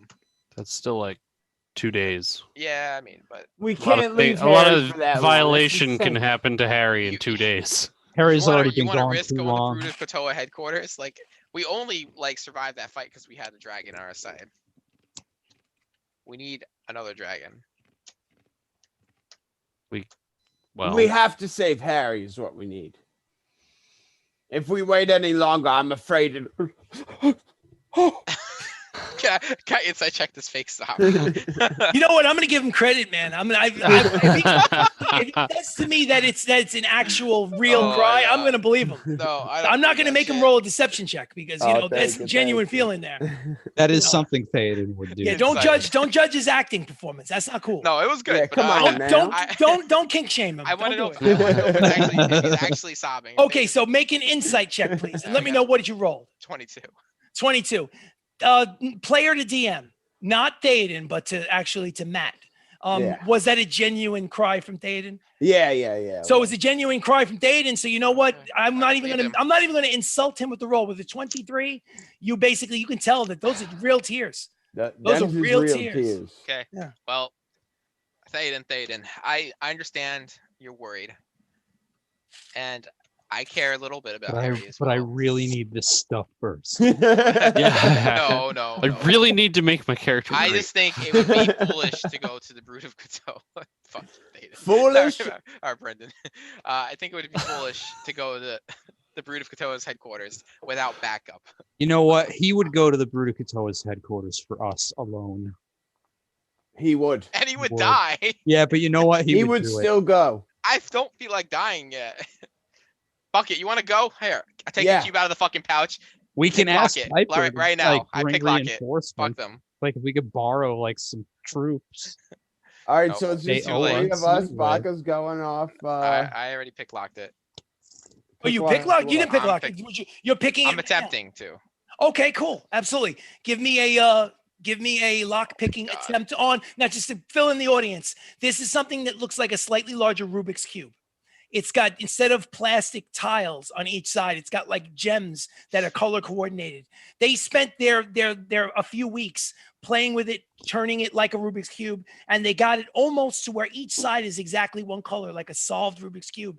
And when it gets to the last spot, they notice it just won't click in at that last moment. And then at that point, they notice that magically a keyhole appears where you put in a key and then you click it and then something happens. Now, they just witnessed during last episode downstairs at the Central Spire, Pia and Baka witnessed a Brood of Katoa warlock use a cube exactly like it with a key in it.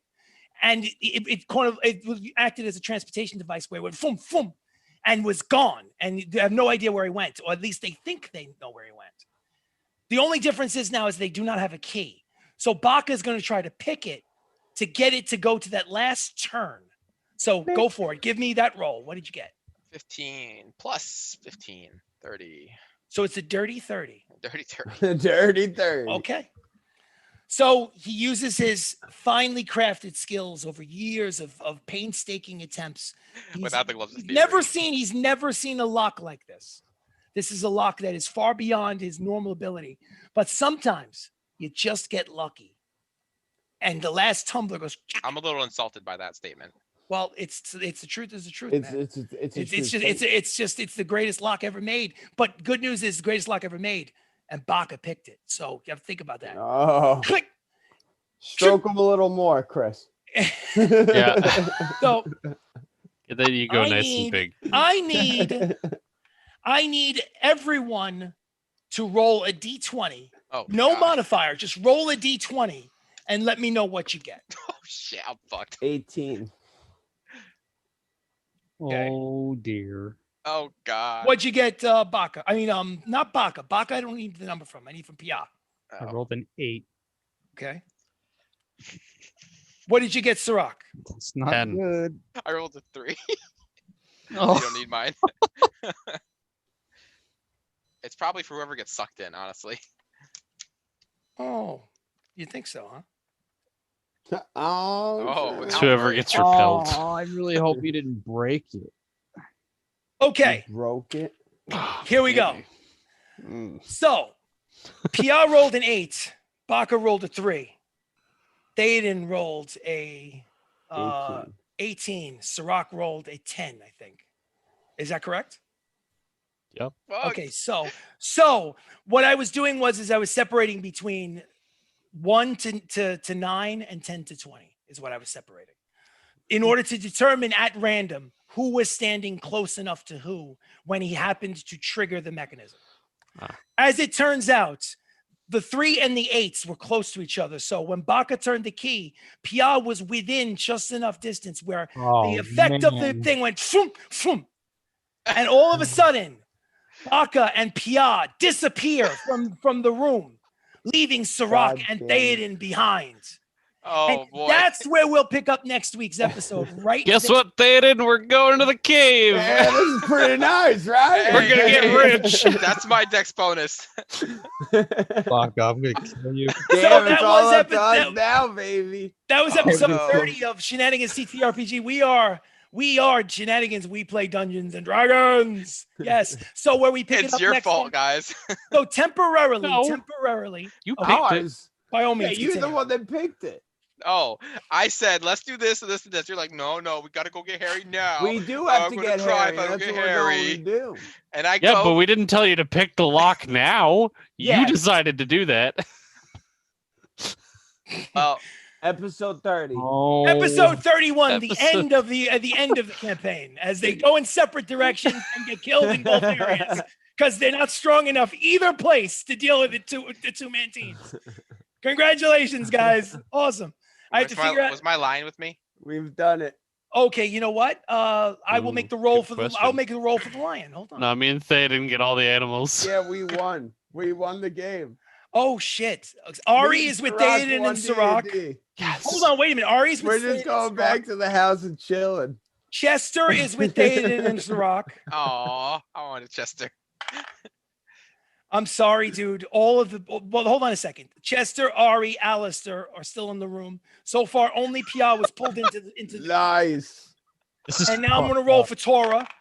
Tora is sucked into the Oh yeah, hey Tora. Tora Oh, is good. Get that basically shit Tora's bag with outta Pia here. Baka, and so is Soggy gets stuck. Soggy. Sagi's gotta be with me. He's on my shoulder. No, Soggy jumped off your shoulder. Sagi's Oh, stuck no. in like a Oh, half Sagi's dozen with us. Soggy, portals. Well, no, wait, Soggy, where- What? no, Soggy's with Pia and Baka. who Oh, okay. has the pouch of holding though? I do. Well, right before it ends, I'm Oh, teleporting that's true. That's true. That's true. Who to who the had house. the? I would I did. assume that the Baka has the pouch. holder. I did. Okay, just to make it clear, I don't know if I was clear what I was writing. I'm writing it down. So with Theoden and Sirach still in the tavern in the city of Alzando, is both lion cubs and Chester. Okay, pulled into the effects of this cube, this teleportation device, Oh is my God. Baka, obviously, because he's the one that ignited it. Pia, And Tora, Tora. and Saki. Tora and Saki. So, Oh, shit. so basically, that's the breakdown for next week, episode 31 on Monday, 6:00 Eastern Standing Time. Unless, of course, we we have a work requirement or Oh, something like that, boy. which means we'll probably change the time. But we will play. Yeah. So thank you guys for watching. Really appreciate it. If you're watching this, on video after the fact, please like the video. Please subscribe to the channel. Thank you so much for joining us. And let me just put this on group chat, speaker view. If you guys would like to say goodnight, feel free. If you're Thanks Team for Baka, watching. say goodnight to him. He's gone forever after this shit. Me and Sirach won. yeah. We won the game. We're gonna retire and just If you didn't You think know, you could win live our D&D, lives. me and Sirach have done it. Oh, fuck. we're living in New successfully- Cavalian. It'll be great. Yeah, House of New Cavalian, all are welcome. I will come back and haunt you. Come on guys. down. Thanks everybody for watching, and we will see you next week. Have a great night. Good night.